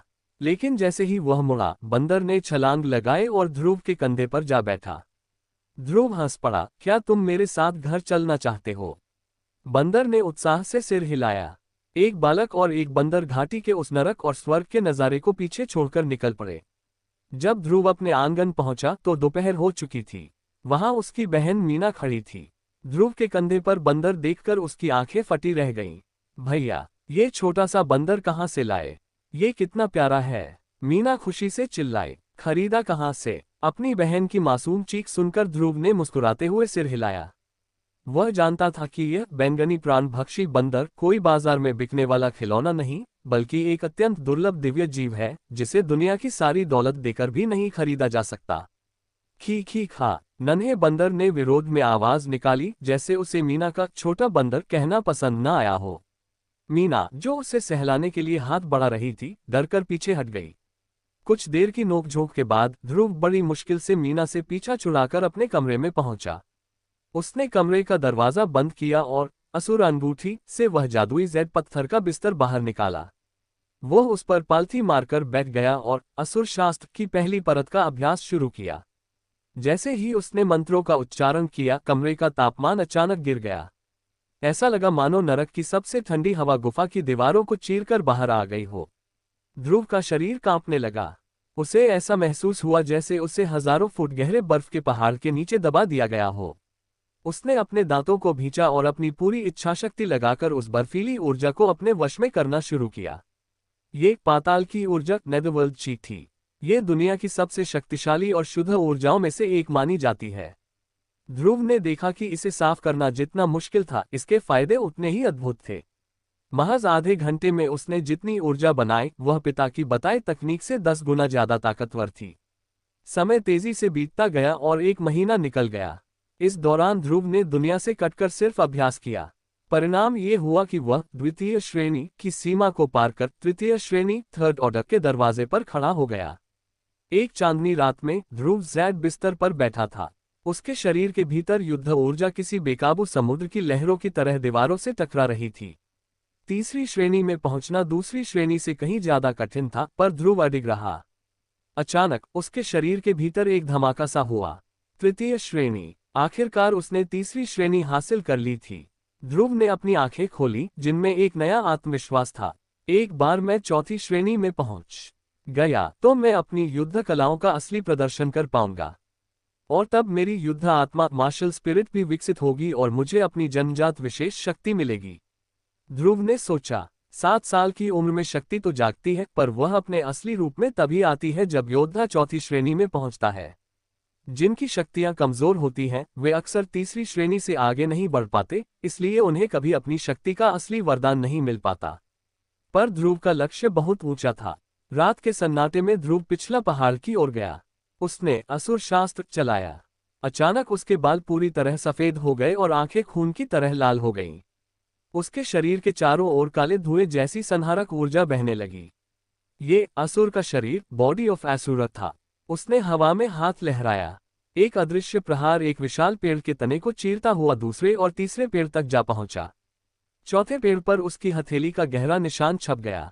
ध्रुव संतुष्ट था। अब उसकी ताकत इतनी बढ़ चुकी थी कि वह तीसरी श्रेणी के किसी भी अनुभवी योद्धा को आसानी से धूल चटा सकता था। अगली सुबह जब वह महल लौटा तो उसके पिता प्रताप ने उसे बुलाया। पिताजी, माँ, आपने मुझे याद किया? ध्रुव ने बैठते हुए पूछा। प्रताप और सुमन के चेहरे उतरे हुए थे। प्रताप ने हिचकिचाते हुए कहा, कल विजय प्रथम श्रेणी फर्स्ट ऑर्डर का योद्धा बन गया है। ध्रुव समझ गया कि उसके माता पिता क्यों डरे हुए हैं, लेकिन उसे हैरानी हुई कि विजय इतनी जल्दी योद्धा कैसे बन गया। तभी प्रताप ने असलियत बताई। तुम्हारे दादाजी ने शहर की नीलामी से बहुत बड़ी रकम देकर 1000 साल पुरानी दिव्य घास लेरियन हार्ट ग्रास खरीदी है और उसे विजय को दे दिया। 1000 साल पुरानी दिव्य औषधि। ध्रुव के चेहरे पर एक कड़वी मुस्कान आ गई। तो ये बात थी। दादाजी ने विजय को खानदान का भविष्य मानकर उस पर खजाना लुटा दिया था, जबकि ध्रुव को एक मामूली औषधि तक नहीं दी गई थी। भेदभाव की दीवार अब और ऊंची हो चुकी थी। भले ही विजय के पास 10वें स्तर की शक्ति हो, पर पिताजी का ये व्यवहार बहुत ही पक्षपाती है। मां सुमन ने असंतोष जताते हुए बहस की। क्या खानदान की वार्षिक सभा में हमारा ध्रुव सच में? उनके शब्द गले में ही अटक गए और आंखें लाल हो गईं। मैं अभी जाकर पिताजी से बात करता हूँ। इस पल प्रताप गुस्से में खड़े हो गए। पिताजी, इसकी कोई जरूरत नहीं है।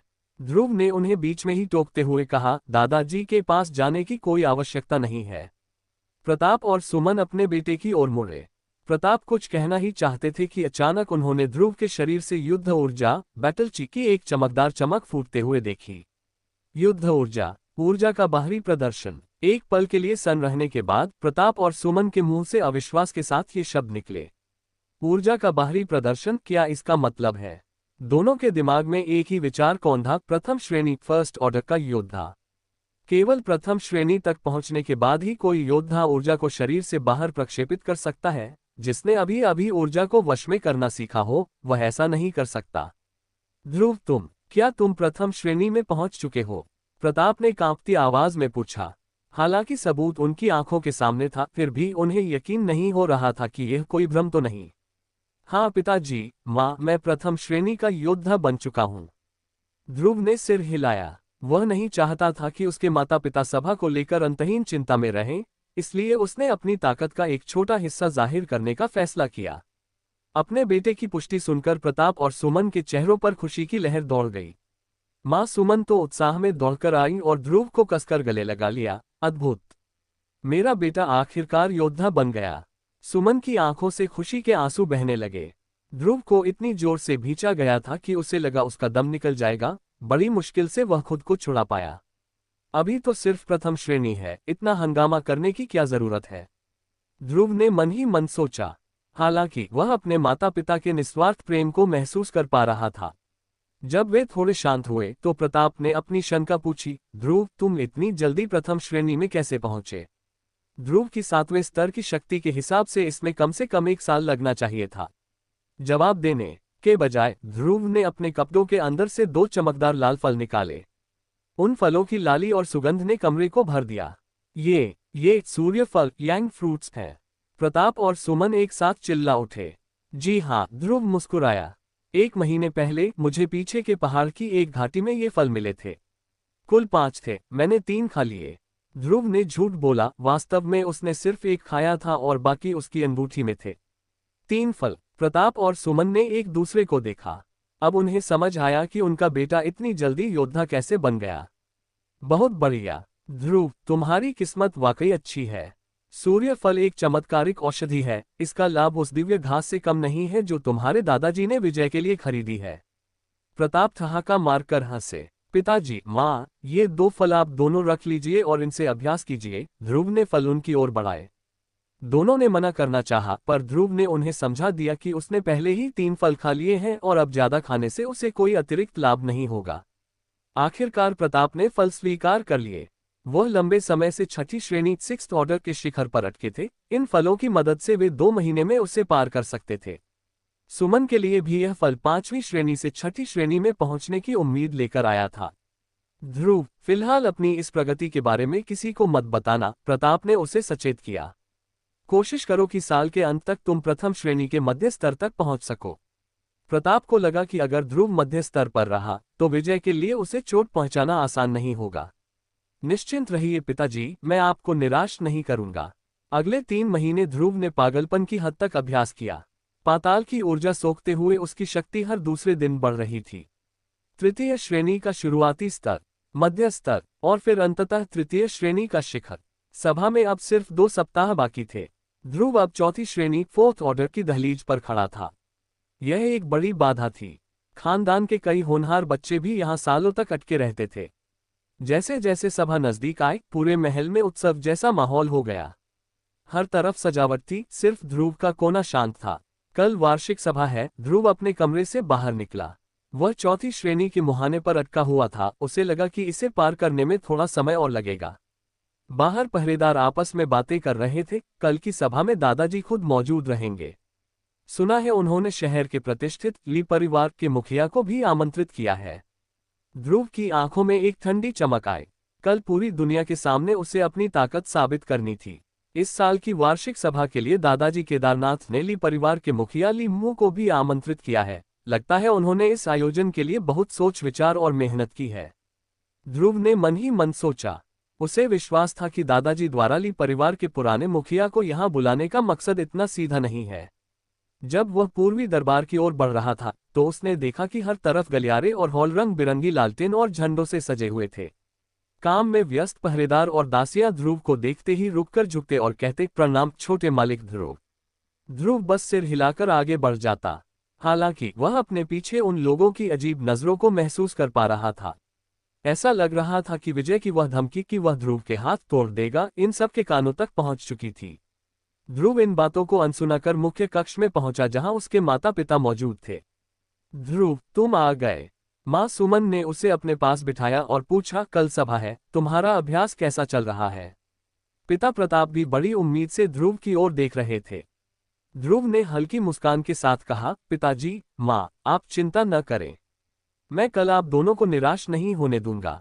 अचानक मां सुमन हैरानी से बोल उठी, ध्रुव, क्या तुमने प्रथम श्रेणी का मध्य स्तर मिड फर्स्ट ऑर्डर पार कर लिया है? उन्हें लगा कि ध्रुव का आत्मविश्वास इसी वजह से है। पिता प्रताप खिलखिलाकर हंसे, बहुत अच्छे मेरे शेर, तुमने मेरा सिर गर्व से ऊंचा कर दिया। ध्रुव ने अपनी मुस्कुराहट मन में ही दबा ली। क्या उसके माता पिता की सबसे बड़ी उम्मीद बस यही थी कि वह मध्य स्तर तक पहुंच जाए? उसने बात बदलते हुए पूछा, पिताजी, क्या ये सच है कि ली परिवार के मुखिया ली मू अपनी पोती ली लू के साथ आ रहे हैं? प्रताप ने सिर हिलाया, हाँ, और सभा के बाद दादाजी और ली मू एक बड़ा फैसला लेने वाले हैं। विजय और ली लू की सगाई की बात चल रही है ताकि भविष्य में दोनों परिवार रिश्तेदार बन सकें। ध्रुव एक पल के लिए सन्न रह गया। मां सुमन ने आगे बताया, सुना है ली लू बहुत प्रतिभाशाली है। उसकी युद्ध आत्मा 9वें स्तर की है, दिव्य अंधकार तलवार, डिवाइन डार्क स्वॉर्ड। 9वें स्तर की तलवार। ध्रुव चकित था। इस दुनिया में ज्यादातर शक्तियां जानवरों के रूप में होती हैं, जैसे विजय का बाघ या ध्रुव का नाग। हथियार वाली शक्तियां दुर्लभ और घातक मानी जाती थीं। उस रात ध्रुव ने असुर शास्त्र का गहरा अभ्यास किया। वह पहाड़ी की चोटी पर खड़ा होकर समुद्र की लहरों को देख रहा था।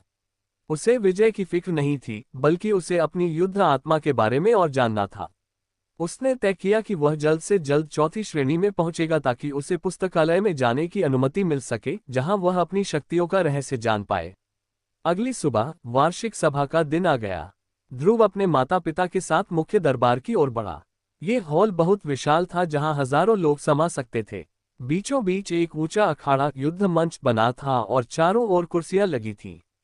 जैसे ही ध्रुव अंदर पहुंचा, उसे एक ठंडी और घमंडी नजर ने घेरा। सामने विजय बैठा था। दोनों की आंखें आपस में टकराईं। विजय की नजरों में घमंड और चुनौती साफ झलक रही थी। विजय के पास ही ताऊ महिपाल बैठे थे, जिनका चेहरा हमेशा की तरह सख्त था। प्रताप और महिपाल ने एक दूसरे की तरफ देखा भी नहीं, वे अब भाईकम और अजनबी ज्यादा लग रहे थे। तभी बाहर से एक जोरदार ठहाका गूंजा। दादाजी केदारनाथ एक तेजस्वी वृद्ध के साथ अंदर आए, जिनके बाल चांदी जैसे सफेद थे। ध्रुव जान गया कि यही ली मू है। उनके पीछे एक छोटी सी प्यारी लड़की थी, जिसकी आंखें बड़ी और जिज्ञासु थीं। सभी ने खड़े होकर उनका स्वागत किया। दादाजी ने गर्व से विजय की ओर इशारा करते हुए कहा, लीमू भाई, यह मेरा पोता विजय है। उन्होंने ध्रुव का परिचय देना भी जरूरी नहीं समझा। ली मू ने विजय को सराहा, अद्भुत। मैंने सुना है कि इस बच्चे ने 5 महीने से भी कम समय में प्रथम श्रेणी पार कर ली है। मेरे समय में तो मुझे इसमें 5 महीने से ज्यादा लगे थे। कुछ देर बाद मुख्य सेवक चंदर ने सभा की शुरुआत की घोषणा की।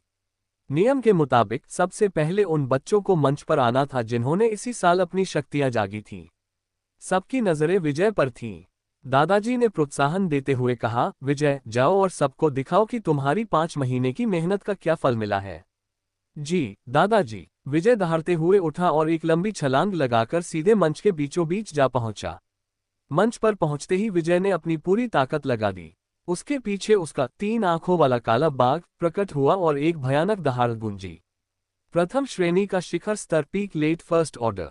पूरे हॉल में सन्नाटा छा गया और फिर शोर मचने लगा। अधिकारी और योद्धा दंग थे। महज 5 महीनों में विजय प्रथम श्रेणी के शिखर तक पहुंच गया था। यह एक अविश्वसनीय उपलब्धि थी। प्रथम श्रेणी का शिखर स्तर। ली मू की नजरें विजय पर टिकी थीं और वे भी उतने ही हैरान थे। शुरुआत में उन्होंने सोचा था कि भले ही विजय के पास 10वें स्तर की शक्ति हो, पर 5 महीनों में वह ज्यादा से ज्यादा शुरुआती स्तर तक पहुंच पाएगा। लेकिन विजय को देखकर लग रहा था कि वह किसी भी पल द्वितीय श्रेणी सेकंड ऑर्डर में प्रवेश कर सकता है। विजय ने उन्हें जो आश्चर्य दिया था वह छोटा नहीं था। अब सगाई को लेकर उनके मन में जो भी शंकाएं थीं, वे दूर हो गईं। दादाजी केदारनाथ ली मू के चेहरे के भाव देखकर मन ही मन फूल रहे थे। उन्होंने इन 5 महीनों में विजय को तराशने में कोई कसर नहीं छोड़ी थी। वहीं दूसरी ओर प्रताप और सुमन की चिंता बढ़ती जा रही थी। अगर विजय इतना शक्तिशाली है तो उनके बेटे का क्या होगा। मंच पर खड़े विजय ने जब लोगों की कानाफूसी सुनी तो उसका घमंड 7वें आसमान पर पहुंच गया। उसने मुस्कुराते हुए कहा, दादाजी, मैंने सुना है कि ध्रुव ने इन महीनों में बहुत मेहनत की है। मैं उसके साथ दो हाथ मल्लयुद्ध करना चाहता हूं। ये सुनते ही सभा में मौजूद लोगों की आंखों में चमक आ गई। सबकी नजरें ध्रुव पर टिक गईं। केदारनाथ ने मुस्कुराते हुए अनुमति दे दी, ठीक है, बस खेल में लड़ना, मर्यादा मत भूलना। ध्रुव शांत रहा। उसे पता था कि अगर उसकी शक्ति सच में सिर्फ 7वें स्तर की होती तो इन 5 महीनों में वह प्रथम श्रेणी तक भी नहीं पहुंच पाता और मंच पर जाना महज अपमान होता। दादाजी जानते थे कि ध्रुव हार जाएगा, फिर भी उन्होंने विजय को अनुमति दी। उन्होंने ध्रुव की भावनाओं की रत्ती भर परवाह नहीं की। ध्रुव, क्या हुआ? हिम्मत है तो ऊपर आ।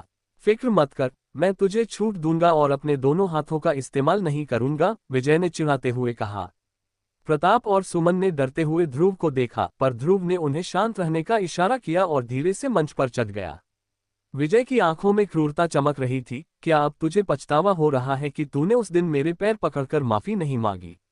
ध्रुव ने बेरुखी से कहा, तू बकवास बहुत करता है।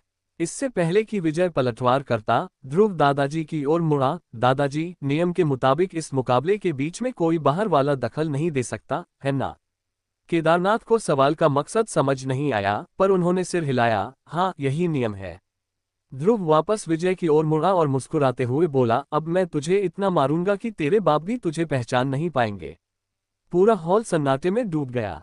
ली मुंह हंस पड़े, केदारनाथ भाई, क्या आपका ये पोता पागल हो गया है? बिना ताकत के इतना घमंड। मुझे ऐसे बच्चे पसंद नहीं। केदारनाथ का चेहरा शर्म से लाल हो गया। उन्होंने प्रताप को गुस्से से देखा, जैसे कह रहे हो कि अपने बेटे को तमीज सिखाओ। विजय ठहाका मारकर हंसा, क्या कहा तूने? मुझे मारेगा? अभी उसके शब्द पूरे भी नहीं हुए थे कि ध्रुव एक साए की तरह बिजली की रफ्तार से उसकी ओर लपका। विजय की आंखें फटी की फटी रह गईं। इससे पहले कि वह कुछ समझ पाता, ध्रुव का मुक्का उसकी बाईं आंख पर लगा। आह! विजय दर्द के मारे चिल्ला उठा। उसके दिमाग में सितारे घूमने लगे। हॉल में हो रही हंसी ठिठोली तुरंत शांत हो गई। ली मू ने माथे पर बल डालते हुए कहा, इतनी छोटी उम्र और अभी से पीछे से हमला करना सीख गया। ये बड़ा होकर धूर्त विलेन बनेगा। केदारनाथ ने भी नाराजगी में अपनी भौहें सिकोड़ लीं। तेरी हिम्मत कैसे हुई मुझे मारने की? विजय दहाड़ा। उसकी बाईं आंख अब पांडा जैसी काली हो चुकी थी। ध्रुव ने कोई जवाब नहीं दिया। वह दोबारा बिजली की गति से घूमा और इस बार मुक्का विजय की दाईं आंख पर जड़ा। धम! दूसरा निशाना भी सटीक लगा। विजय अब पागलों की तरह बिलबिला रहा था। ली मू की पोती लीलू अब अपनी हंसी नहीं रोक पाए। उसकी खिलखिलाहट पूरे हॉल में गूंज उठी। ली मू ने उसे डांटा तो वह चेहरा लाल करके अपनी हंसी दबाने की कोशिश करने लगी। ध्रुव, मैं तुझे जान से मार दूंगा। विजय का धैर्य जवाब दे गया। उसने अपनी पूरी युद्ध ऊर्जा समेटी और ध्रुव की छाती पर मुक्का चलाया। प्रताप और सुमन का दिल बैठ गया। प्रथम श्रेणी के शिखर स्तर का योद्धा अगर एक मुक्का मार दे तो ध्रुव की पतली पसलियां चूर चूर हो जाती। लेकिन केदारनाथ ने उन्हें रोकने की कोशिश नहीं की। उन्हें लगा कि विजय का ध्रुव को सबक सिखाना जरूरी है। पर जैसे ही विजय का मुक्का करीब पहुंचा, ध्रुव वहां से ओझल हो गया। अगले ही पल वह विजय के पीछे खड़ा था। ध्रुव ने अपनी मुट्ठी कसी और पूरी ताकत से विजय की पीठ पर प्रहार किया। विजय मुंह के बल मंच पर जा गिरा। ऊर्जा का बाहरी प्रदर्शन, ये तो प्रथम श्रेणी का योद्धा है। हॉल में हंगामा मच गया। केदारनाथ, ली मू और महिपाल अपनी कुर्सियों से उछल पड़े। 5 महीने में प्रथम श्रेणी, ये नामुमकिन था। अपमानित विजय गुस्से में पागल होकर फिर से ध्रुव पर झपटा। उसकी आंखों में खून सवार था। वह ध्रुव को अपाहिज कर देना चाहता था।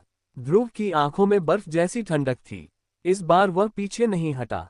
उसने अपनी दोनों मुट्ठियां आगे की और अपनी पूरी शक्ति, जो प्रथम श्रेणी के शिखर स्तर की थी, उसे बाहर निकाल दिया।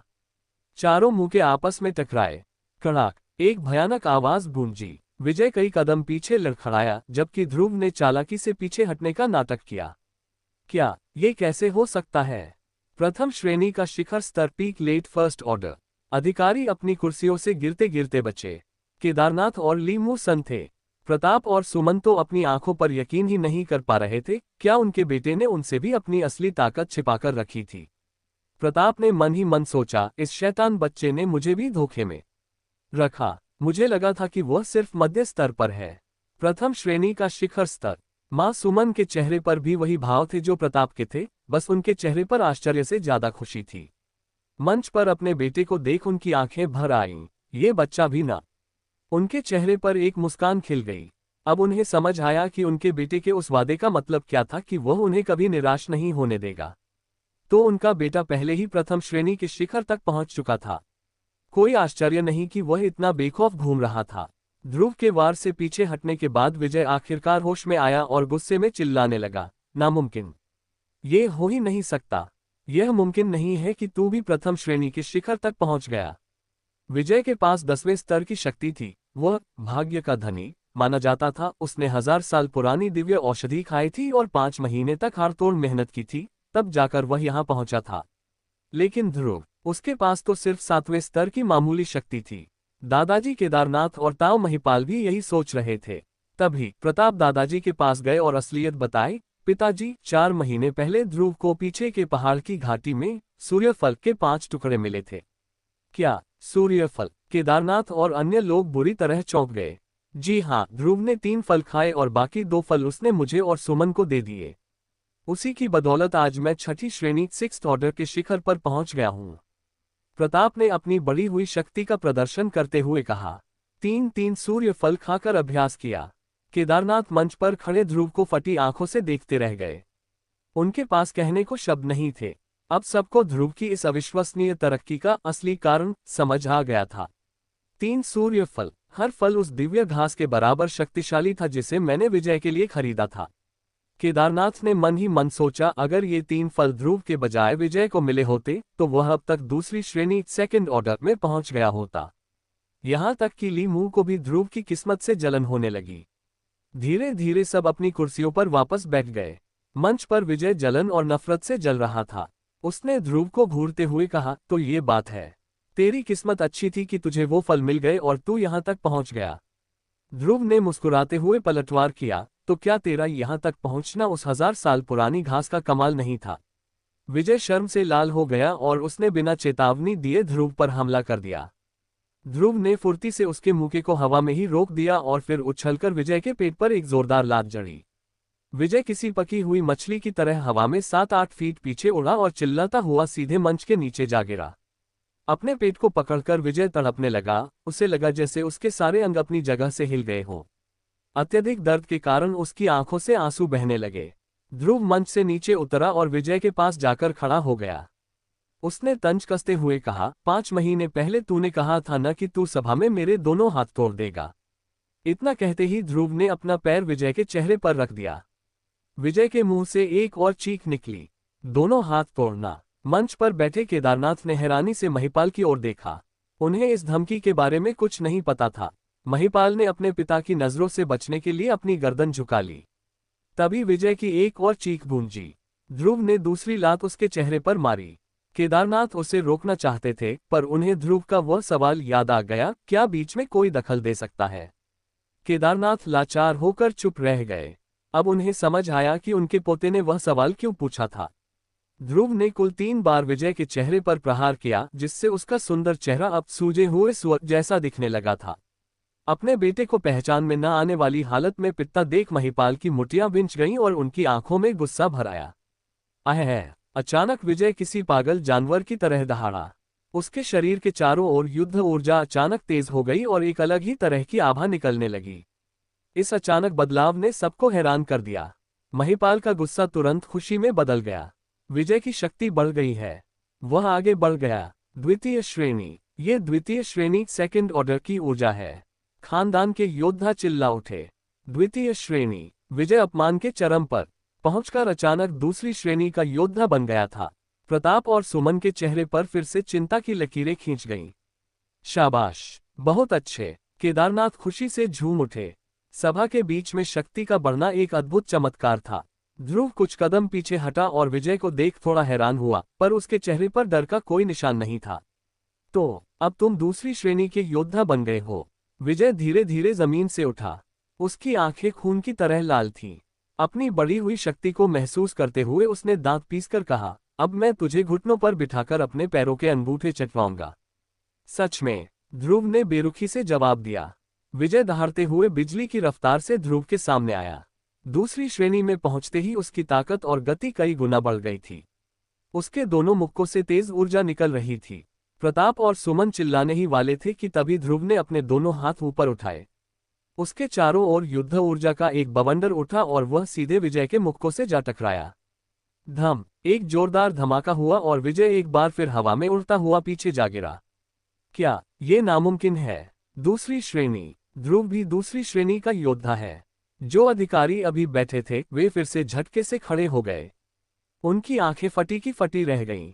केदारनाथ और लीमू भी अपनी जगह से उछल पड़े। यह क्या मजाक था? क्या इस लड़के की किस्मत इतनी ज्यादा बलवान थी? केदारनाथ ने प्रताप को देखा और प्रताप ने हैरानी में सिर हिलाते हुए कहा, पिताजी, इस बारे में मुझे भी कुछ नहीं पता। प्रताप को अपने बेटे पर गर्व हो रहा था। महज 5 महीनों में दूसरी श्रेणी। ये पूरे इतिहास में एक मिसाल थी। सुमन की आंखें खुशी से नम थीं।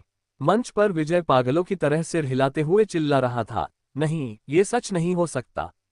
ये झूठ है। विजय की पागलों जैसी हरकतें देखकर ध्रुव ने उसे घृणा से देखा और धीरे धीरे उसकी ओर बढ़ने लगा।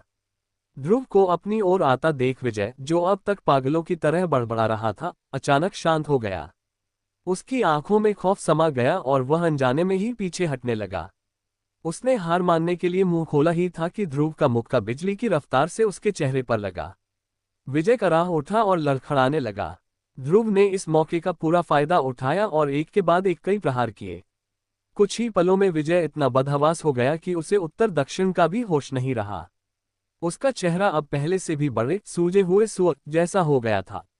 अपने बेटे की ये दुर्गति देख मंच के नीचे बैठे महिपाल से अब और नहीं रहा गया। उन्होंने अपने पिता केदारनाथ की ओर मुड़कर गिड़गिड़ाते हुए कहा, पिताजी, देखिए, क्या अब हमें इसे रोकना नहीं चाहिए? केदारनाथ एक पल के लिए हिचकिचाए, फिर बोले, ध्रुव, अब बहुत हुआ। दादाजी की आवाज सुनते ही ध्रुव ने विजय को एक आखिरी जोरदार मुक्का जड़ा और उसे छोड़ दिया। तुम? महिपाल ने गुस्से से ध्रुव को घूरा। महिपाल की जलती हुई नजरों को नजरअंदाज करते हुए ध्रुव ने बड़े मासूम स्वर में कहा, ताऊजी, भतीजे का हाथ जरा फिसल गया था, कृपया मुझे क्षमा करें। हाथ फिसल गया। विजय के उस विशाल सूजे हुए चेहरे को देखकर सभा में मौजूद हर शख्स के चेहरे पर अजीब से भाव आ गए। ली मुंह के पास बैठी लीलू अब अपनी हंसी बिल्कुल नहीं रोक पाए। उसकी खिलखिलाहट एक बार फिर पूरे हॉल में गूंज उठी। केदारनाथ ने अपनी भौहें सिकोड़ी और ध्रुव को देखा, पर उनके पास कहने को कुछ नहीं था। वह देख सकते थे कि ध्रुव ने विजय को सिर्फ बाहरी चोटें दी थीं, कोई गहरी अंदरूनी चोट नहीं। महिपाल तो गुस्से के मारे जैसे खून का घूंट पीकर रह गए। तभी विजय रोता बिलखता और लंगड़ाता हुआ अपने पिता महिपाल के पास पहुंचा। पिताजी, इसने मुझे मारा, इसने सच में मुझे बहुत मारा।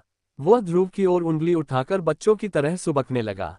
आखिरकार वह 7 साल का बच्चा ही तो था। ध्रुव ने उसकी ऐसी हालत कर दी थी कि वह अब इंसान कम और कुछ और ही लग रहा था। सभा खत्म हुई। जाते जाते लोग कानाफूसी कर रहे थे कि जिस विजय को इस साल का सितारा माना जा रहा था, वह मजाक बनकर रह गया, जबकि ध्रुव सबसे चमकदार बनकर उभरा। ... उत्तरी दरबार महिपाल का घर। विजय गुस्से में दहाड़ रहा था। अगर ध्रुव की किस्मत इतनी अच्छी ना होती कि उसे वो 3 सूर्य फल मिल गए, तो वह कभी दूसरी श्रेणी में नहीं पहुंच पाता। मैं यह हार नहीं मानूंगा। अगले साल मैं इसका 100 गुना बदला लूंगा। महिपाल चुपचाप बैठे थे, पर उनकी आंखों में एक खौफनाक चमक थी। ध्रुव ने आज भरी सभा में उनकी नाक काट दी थी। पूर्वी दरबार, ध्रुव का घर। यहाँ का माहौल बिल्कुल अलग था। हर तरफ हंसी और खुशी थी। शाबाश मेरे बेटे, आज तुमने मेरा सीना चौड़ा कर दिया। प्रताप ठहाका मारकर हंसे। महिपाल का उतरा हुआ चेहरा याद कर उन्हें बहुत सुकून मिल रहा था। माँ सुमन ने ध्रुव को गले लगाया और लाड़ से कहा, तुमने हमसे भी छिपाया कि तुम दूसरी श्रेणी में पहुंच गए हो। हमें कितनी चिंता हो रही थी। ध्रुव बस मुस्कुरा दिया। वह जानता था कि अगर उसने अपनी असली ताकत, जो कि तीसरी श्रेणी का शिखर पीक थर्ड ऑर्डर थी, बता दी तो मुसीबतें बढ़ सकती थीं। 7वें स्तर की शक्ति वाला बच्चा 5 महीने में दूसरी श्रेणी तक पहुंच जाए, ये बात सूर्य फलों के बहाने हजम की जा सकती थी, पर तीसरी श्रेणी का शिखर होना संदेह पैदा कर देता। शाम को ध्रुव अपने आंगन में पहुंचा तो वह नन्हा बैंगनी बंदर उसकी गोद में कूद गया। कहाँ थे तुम 2 दिनों से? ध्रुव ने पूछा। उस बंदर की आंखें अब बर्फीली नीली चमक रही थीं। बंदर ने हाथ पैर हिलाकर कुछ इशारा किया। तुम चाहते हो कि मैं तुम्हारे साथ पीछे के पहाड़ पर चलूं? ध्रुव समझ गया। दोनों जंगल की ओर निकल पड़े। कुछ दूर जाने पर उन्हें एक विशाल 12 फ्लोरेट अजगर दिखा, जो 10 मीटर से भी ज्यादा लंबा था। ध्रुव समझ गया कि बंदर उसे इस मुसीबत से निपटने के लिए लाया है। यह अजगर चौथी श्रेणी स्टेज 4 का दानव था। ध्रुव के लिए यह एक बड़ी चुनौती थी। जैसे ही अजगर ने हमला किया, ध्रुव ने असुर शास्त्र चलाया। उसकी आंखें लाल और बाल सफेद हो गए। बंदर ने अजगर के सिर पर हमला किया, जिससे अजगर विचलित हो गया। तभी ध्रुव ने एक काले साए की तरह हवा में छलांग लगाई। पहली बार उसने अपनी असुर की तलवारें बाहर निकाली। 2 काली चमकती किरणें हवा में लहराईं और एक पल में उस विशाल अजगर का सिर धड़ से अलग होकर जमीन पर गिर पड़ा। ध्रुव ने अपनी तलवारें वापस समेटी, उसके बाल और आंखें सामान्य हो गए। वह बंदर के साथ आगे बढ़ गया। अजगर के शव के पास खड़े होकर नन्हे बैंगनी बंदर ने छलांग लगाई और सांप के सिर पर जा बैठा। अपने पैने नाखूनों के एक वार से उसने सिर को चीरा और अंदर से एक छोटी पीली मोती जैसी चीज निकाली। ध्रुव की आंखें हैरानी से फैल गईं। दानव कोर बीस्ट को आमतौर पर मध्यम स्तर के जंगली जानवरों में दानव कोर मिलने की संभावना 1000 में से 1 होती है। सिर्फ 7वीं श्रेणी या उससे ऊपर के राक्षसी जीवों में ही यह निश्चित रूप से पाया जाता है। इस चौथी श्रेणी के अजगर में इसका मिलना ध्रुव के लिए किसी जैकपॉट से कम नहीं था। बाजार में इसकी कीमत सैकड़ों सोने के सिक्के हो सकती थी। तभी बंदर ने अजगर के पेट को चीरा और अंगूठे के आकार का एक और हिस्सा बाहर निकाला। सांप का पित्त स्नेक गॉल। ध्रुव का चेहरा चमक उठा। चौथी श्रेणी के अजगर का पित्त शरीर के लिए अमृत समान होता है। यह न केवल युद्ध ऊर्जा बढ़ाता है, बल्कि हड्डियों और मांस को लोहे जैसा मजबूत बना देता है। बंदर ने शरारत भरी मुस्कान के साथ पित्त ध्रुव को थमा दिया, और इससे पहले कि ध्रुव कुछ समझ पाता, बंदर ने वह कीमती दानव कोर खुद गटक लिया। ध्रुव सन रह गया। बिना जड़ी बूटियों के सीधे कोर खाना किसी भी योद्धा के लिए जानलेवा हो सकता था, क्योंकि उसकी ऊर्जा शरीर को फाड़ सकती है। पर बंदर मजे से बैठा था, जैसे उसने कोई मूंगफली खाई हो। महल लौटकर ध्रुव ने एक पहरेदार से शराब मंगवाए और उसमें पित्त मिलाकर पूरा जग गटक लिया। शराब पेट में पहुंचते ही जैसे ऊर्जा का ज्वालामुखी फट पड़ा। ध्रुव तुरंत जेड बिस्तर पर बैठ गया और असुर शास्त्र चलाने लगा। अगली सुबह जब वह उठा तो उसकी ऊर्जा पहले से कहीं ज्यादा सघन थी। उसे एक पित्त ने उसे 1 महीने की मेहनत जितनी ताकत दे दी थी। उसे एहसास हुआ कि वह चौथी श्रेणी 4th ऑर्डर के बिल्कुल करीब है। तभी उसकी बहन मीना दौड़ती हुई आई। भैया जल्दी चलिए, दादाजी ने सबको मुख्य हॉल में बुलाया है। जब ध्रुव हॉल में पहुंचा तो वहां सन्नाटा था। दादाजी केदारनाथ और मेहमान लिम्मू अपनी कुर्सियों पर बैठे थे। विजय वहां पहले से मौजूद था और ध्रुव को जहरीली नजरों से देख रहा था।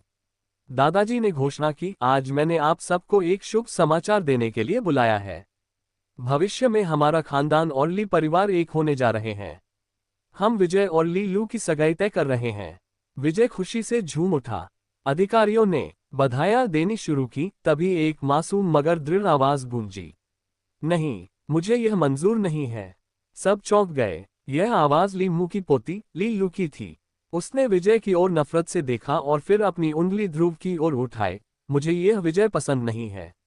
मुझे ध्रुव पसंद है। अगर सगाई होगी तो मेरी ध्रुव के साथ होगी। पूरे हॉल में जैसे सांप सूंघ गया। विजय का चेहरा पहले लाल हुआ और फिर शर्म और गुस्से से नीला पड़ गया। वह ध्रुव को कच्चा चबा जाना चाहता था।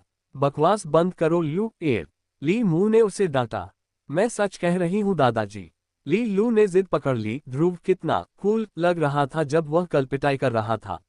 मैं उसी से शादी करूंगी। हॉल में लोग समझ नहीं पा रहे थे कि हंसे या रोए। आखिरकार मामला 2 साल के लिए टाल दिया गया, पर विजय के मन में ध्रुव के लिए नफरत की आग अब दावानल बन चुकी थी। ध्रुव वापस अपने कमरे में आया। उसे इन सब बातों से मतलब नहीं था, उसका पूरा ध्यान अपनी शक्ति पर था। 5 दिन और बीत गए। एक रात जब वह गहरे ध्यान में था, पाताल की ऊर्जा किसी झरने की तरह उसके भीतर समा रही थी। अचानक उसके शरीर के भीतर एक भयानक गर्जना हुई। चौथी श्रेणी। जैसे ही वह चौथी श्रेणी में पहुंचा, उसके पीछे उसकी युद्ध आत्मा मार्शल स्पिरिट प्रकट हुई। वह 2 मुंह वाला नाग अब अद्भुत तरीके से बदलने लगा। वह बीच में से पूरी तरह अलग हो गया और 2 स्वतंत्र नाग बन गए, एक काला और एक नीला। इतना ही नहीं, उन नागों के शरीरों से 4-4 पंजे निकल आए और उनकी त्वचा पर कठोर ड्रैगन जैसे शल्क स्केल्स उगाए। अपने पीछे विकसित हुई युद्ध आत्माओं के बदलावों को महसूस करते हुए ध्रुव वास्तव में स्तब्ध रह गया। इससे 2 मुंह वाला नाग कहना अब गलत था, ये तो साक्षात आदिम दिव्य ड्रैगन की नस्ल थी। और वो भी एक नहीं, बल्कि 2 जुड़वा दिव्य ड्रैगन, जुड़वा युद्ध आत्माएं। ध्रुव के दिमाग में यह विचार कौन था, उसे खुद अपनी आंखों पर यकीन नहीं हो रहा था। इस दुनिया में जुड़वा शक्तियों वाले लोग बहुत ही दुर्लभ होते हैं और उन्हें स्वर्ग का गौरव माना जाता है। ऊपर से ध्रुव की ये दोनों शक्तियां सर्वोच्च श्रेणी की थीं। अभी ये ड्रैगन अपने असली रूप से थोड़े दूर थे, क्योंकि यह उनका पहला विकास था। जब ध्रुव 7वीं श्रेणी में पहुंचेगा, तब ये पूरी तरह से आदिम दिव्य ड्रैगन बन जाएंगे। इस झटके के बाद ध्रुव का दिल उत्साह से भर गया। उसे अपनी नई शक्तियों के साथ 2 विशेष जादुई कौशल मिले थे। उसने बिस्तर पर बैठे बहे अपनी पहली शक्ति का परीक्षण किया। अचानक उसकी आकृति धुंधली हुई और वह कमरे से पूरी तरह गायब हो गया। लगभग 6 सांसों के बाद वह वापस प्रकट हुआ। ये था अंतरिक्ष गोपनीयता, यानी अदृश्य होने की शक्ति। ये शक्ति कमाल की है। ध्रुव की आंखों में चमक आ गई। युद्ध के बीच में अचानक गायब होकर दुश्मन के पीछे से वार करना, ये हत्यारों के लिए सबसे घातक हथियार था। उसकी दूसरी शक्ति थी ब्रह्मसाया। जैसे ही उसने इसका इस्तेमाल किया, उसकी गति सामान्य से 1/3 बढ़ गई। अब वह हवा की रफ्तार से दुश्मन पर हमला कर सकता था। ध्रुव ने गहरी सांस ली। उसके शरीर से एक दबंग आभा निकल रही थी। उसने हवा में हाथ लहराकर ईथरियल पाम का प्रहार किया। कोने में पड़ा एक विशाल पत्थर पल भर में पाउडर बनकर बिखर गया। चौथी श्रेणी में पहुंचते ही उसकी ताकत अब 6 पत्थरों के बराबर हो चुकी थी। अगली सुबह जब ध्रुव अपने पिता प्रताप से मिलने पहुंचा, तो पता चला कि उन्हें दादाजी ने मुख्य हॉल में बुलाया है। मुख्य हॉल में दादाजी केदारनाथ अपनी मुख्य गद्दी पर बैठे थे।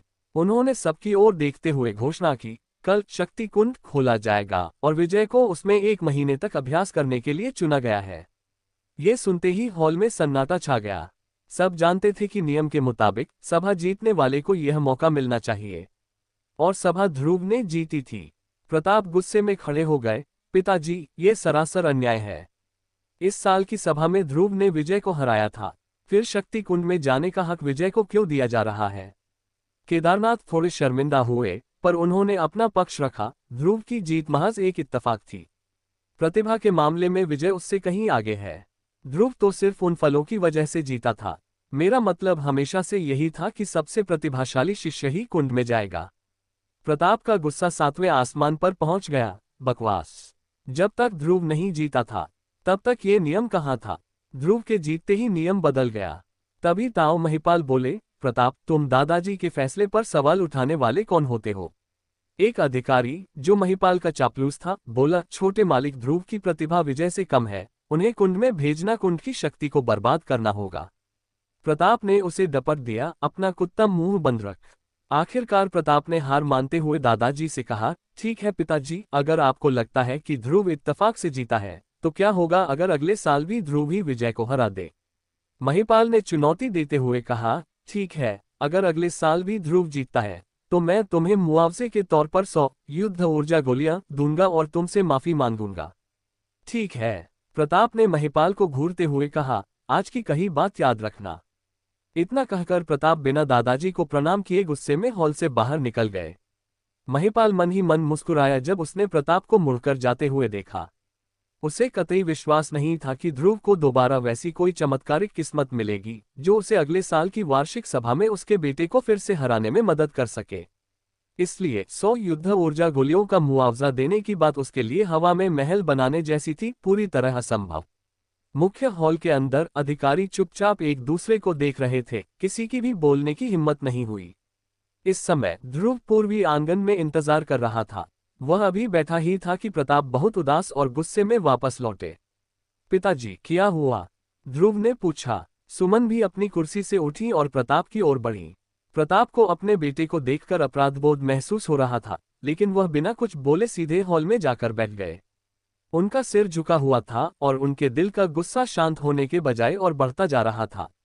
ये तो सरासर दादागिरी है, खुलेआम पक्षपात है। महिपाल का मजाक और अपने पिता दादाजी का विजय के प्रति झुकाव याद करके प्रताप खुद को रोक नहीं पाए और जोर से चिल्लाए। उन्होंने पास रखी एक कुर्सी पर हाथ मारा, जिससे वह टुकड़े टुकड़े हो गई। सुमन प्रताप के इस अचानक हिंसक व्यवहार से डर गईं। प्रताप जी, क्या हुआ? बात क्या है? सुमन ने घबराते हुए पूछा। प्रताप ने अपना सिर उठाया और अपनी पत्नी और बेटे की ओर देखा।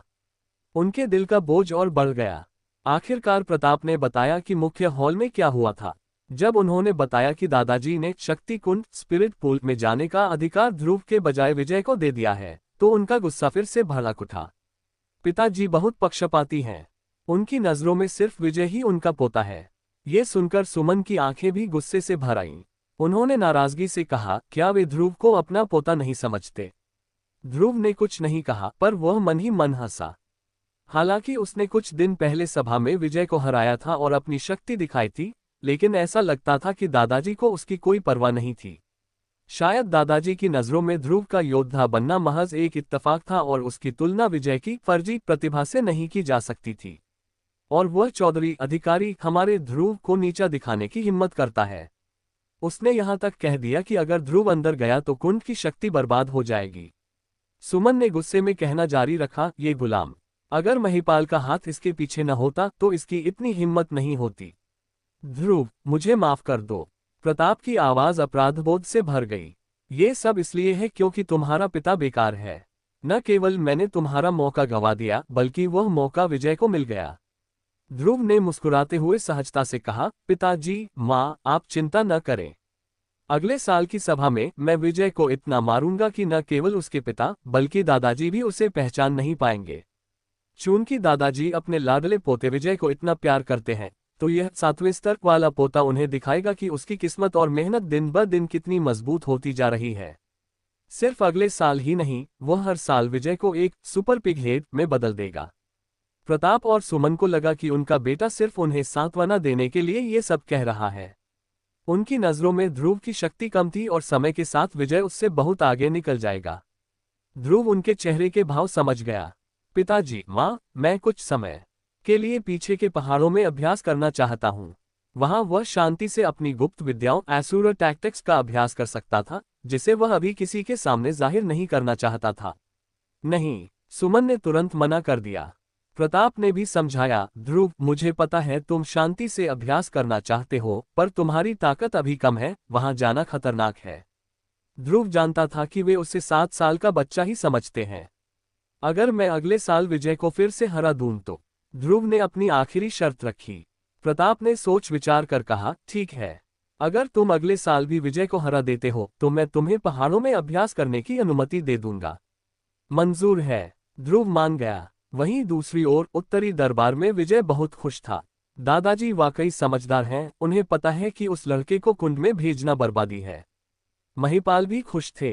उन्होंने विजय से कहा, तुम्हें यह मौका मिला है, अब मेहनत करो और 1 साल में तीसरी श्रेणी तक पहुंच जाओ। विजय ने नफरत से कहा, पिताजी, आप निश्चिंत रहिए। अगले साल मैं उस कुत्ते ध्रुव को अपने सामने झुकने पर मजबूर कर दूंगा और उसके हाथ पैर तोड़ दूंगा। अपने आंगन में लौटकर ध्रुव ने अभ्यास शुरू किया। अब वह 4थी श्रेणी में था, इसलिए वह युद्ध कौशल सीख सकता था।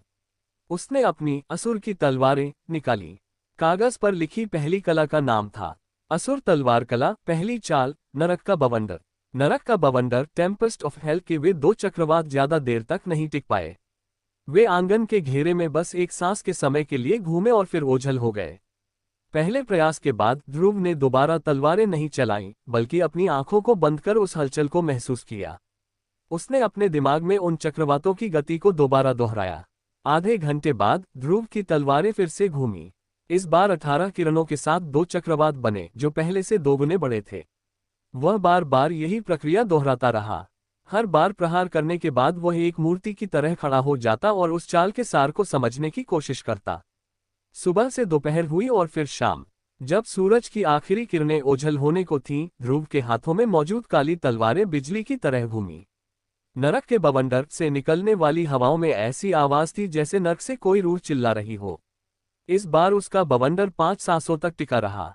तलवार की चाल से निकलने वाली उस हल्की डरावनी आवाज को सुनकर ध्रुव ने राहत की सांस ली। निर्देशों के अनुसार जब यह आवाज निकलने लगे तो समझो कि आपने इस कला के लघु पूर्णता माइनर कंप्लीशन चरण को प्राप्त कर लिया है। अगर इस शास्त्र के रचयिता को पता चलता कि ध्रुव ने सिर्फ एक दिन में इस चरण को हासिल कर लिया है तो वे दंग रह जाते। उन्हें खुद इसे हासिल करने में 2 महीने लगे थे। ध्रुव को यह सफलता इसलिए मिली क्योंकि वह अपने पिछले जन्म में पृथ्वी पर एक महान मार्शल आर्ट्स योद्धा था। जैसे ही आसमान काला हुआ, ध्रुव ने अभ्यास रोका और अपने कमरे में जैद बिस्तर पर बैठ गया। अब वह असुर शास्त्र एसुरर टैक्टिक्स का अभ्यास करने लगा। चौथी श्रेणी में पहुंचने के बाद उसके जुड़वां ड्रैगन पहले से बड़े हो गए थे और पाताल की ऊर्जा को और भी तेजी से सोख रहे थे। वक्त पंख लगाकर उड़ा और 1 महीना बीत गया। ध्रुव का दिन अब एक तय दिनचर्या में बंध गया था। सुबह वह तलवार कला का अभ्यास करता और रात को शरीर रूपांतरण शास्त्र, बॉडी मेटामॉर्फोस स्क्रिप्चर और असुर शास्त्र का। 1 महीने बाद उसकी तलवार से निकलने वाली किरणें 18 से बढ़कर 40 हो गई थीं। एक रात अपनी ताकत आजमाने के लिए वह पीछे के पहाड़ पर गया। उसने नरक का बवंडर चलाया और 30 मीटर के दायरे में आने वाले सभी पेड़ कटकर गिर गए। ध्रुव संतुष्ट था, उसकी यह कला पिछले जन्म की तलवार कला से कहीं ज्यादा शक्तिशाली थी। पहाड़ पर अभ्यास के बाद उसने अपने शरीर को स्थिर किया। अचानक उसके पेट नाभि के पास के हिस्से से एक सुनहरी रोशनी फूटी। उसके शरीर के चारों ओर हवा में लहरें उठीं। उसने शरीर रूपांतरण शास्त्र के 3रे चरण को पूरा कर लिया था और उसकी आंतरिक शक्ति अब और भी बढ़ गई थी। अब समय था 4थे चरण तारों की शक्ति को परिवर्तित करना, convert power of the stars शुरू करने का। उसने एक खास मुद्रा बनाई और ब्रह्मांड की ऊर्जा को सोखने लगा।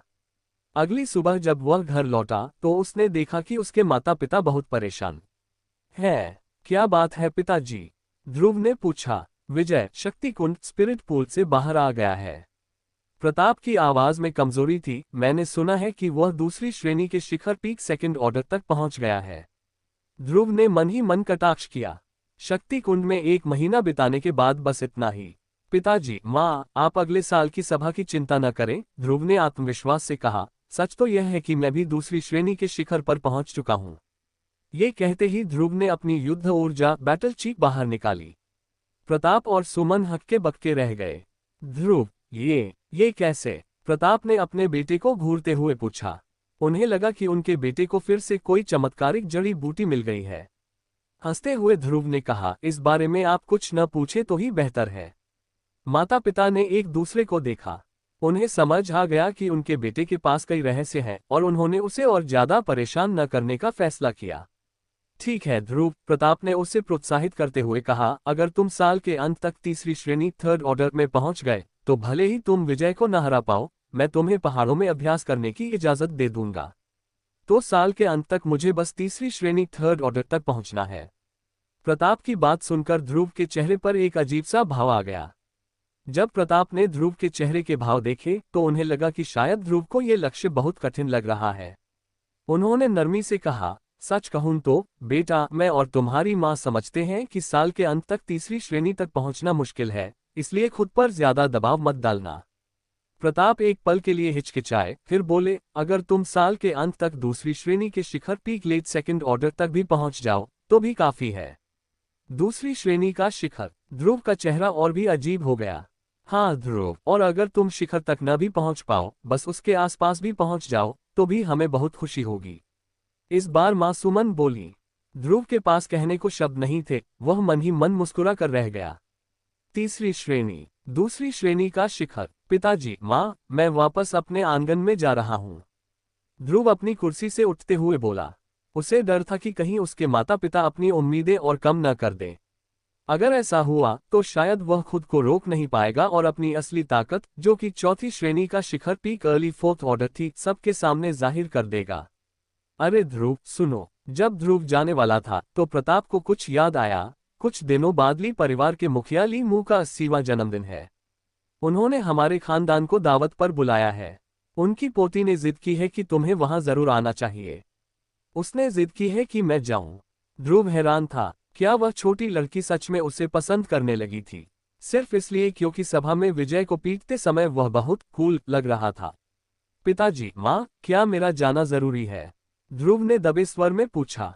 ये तुम क्या कह रहे हो? सुमन ने उसे आंखें तरेर कर देखा। ध्रुव उदास हो गया, ऐसा लग रहा था कि वह इस दावत से बच नहीं पाएगा। सुमन अपने बेटे का उतरा हुआ चेहरा देखकर हंस पड़ी और उसे चिढ़ाते हुए बोली, शरारत मत करो। ली लू अपने दादाजी की लाडली है, उसकी शक्ति 9वें स्तर की है और बड़ी होकर वह एक बहुत खूबसूरत युवती बनेगी। ध्रुव निशब्द था। अगर उसकी माँ को पता होता कि उनके बेटे के पास दो सर्वोच्च श्रेणी की शक्तियां हैं, तो शायद वह ऐसा नहीं सोचती। प्रताप भी मजे लेते हुए बोले, तुम्हारी माँ ठीक कह रही है। भविष्य में अगर तुम ली लू से शादी कर लेते हो तो मैं और तुम्हारी माँ। इससे पहले कि पिता अपनी बात पूरी करते, ध्रुव ने तुरंत बात काट दी। ठीक है पिताजी, मैं समझ गया। मैं चलूंगा। हम कब निकल रहे हैं? क्या आप भी साथ चलेंगे? सुमन हंसते हुए बोली, लगता है हमारा बेटा शर्मा रहा है। उन्होंने उसे और चिढ़ाना बंद किया और कहा, हम परसों निकलेंगे। तुम्हारे और पिताजी के अलावा दादाजी, ताऊ महिपाल और वह विजय भी साथ चलेंगे। ध्रुव ने अपनी भौहें सिकुड़ी और सिर हिलाया। ठीक है, मैं तैयार रहूंगा। 2 दिन बीत गए और निकलने का समय आ गया। जैसे ही ध्रुव बाहर आया, प्रताप उसे लेकर मुख्य हॉल में पहुंचे। वहां दादाजी केदारनाथ, ताऊ महिपाल और विजय पहले से इंतजार कर रहे थे। विजय ने जैसे ही ध्रुव को देखा, उसकी आंखों में नफरत भर आई। अगर दादाजी वहां न होते तो शायद वह ध्रुव पर झपट पड़ता। प्रणाम दादाजी, ध्रुव ने सम्मान से कहा और विजय की खूंखार नजरों को नजरअंदाज कर दिया। सब लोग निकल पड़े। ली परिवार का घर कांगलान शहर में था, जो उनके महल से लगभग 100 मील दूर था। शाम ढलते ढलते वे शहर पहुंचे। केदारनाथ भाई, आप इतनी दूर से मेरे जन्मदिन के लिए आए, मुझे आने में थोड़ी देर हो गई, क्षमा करें। ली मू ने हंसते हुए सबका स्वागत किया। ध्रुव ने देखा कि ली लू एक गोल चेहरे वाले मोटे से आदमी के पीछे खड़ी थी, जिसकी आंखें छोटी थीं और वह हमेशा मुस्कुराता हुआ लग रहा था। शायद यही ली लू के पिता हैं, ध्रुव ने सोचा। तभी ली लू ने ध्रुव को देख अपनी जीभ चिढ़ाई और शरारत से मुस्कुराए। ध्रुव ने आंखें घुमा ली और उसे अनसुना कर दिया। ये देख ली लू ने चिढ़कर अपना मुंह बना लिया। ये सब विजय देख रहा था। उसके दिल में जलन की आग जलने लगी। हालांकि ध्रुव ने उसकी सगाई तुड़वा दी थी, पर विजय के मन में ली लू उसकी होने वाली पत्नी थी और अब उसकी पत्नी सबके सामने ध्रुव के साथ हंसी मजाक कर रही थी। सब लोग ली निवास के अंदर गए। ली मू ने सबको आराम करने के लिए एक अलग आंगन दिया, पर इसके बाद जो हुआ उसने ध्रुव को भी हैरान कर दिया। ली मू के जाते ही ली लू दौड़ती हुई उनके आंगन में आ गई। बड़ों को प्रणाम करने के बाद वह सीधे ध्रुव के पास गई और अधिकार से बोली, ध्रुव, तुम पहली बार शहर आए हो ना? चलो मैं तुम्हें शहर घुमाती हूँ। इससे पहले कि ध्रुव कुछ बोल पाता, वो उसका हाथ पकड़कर उसे आंगन से बाहर खींच ले गई।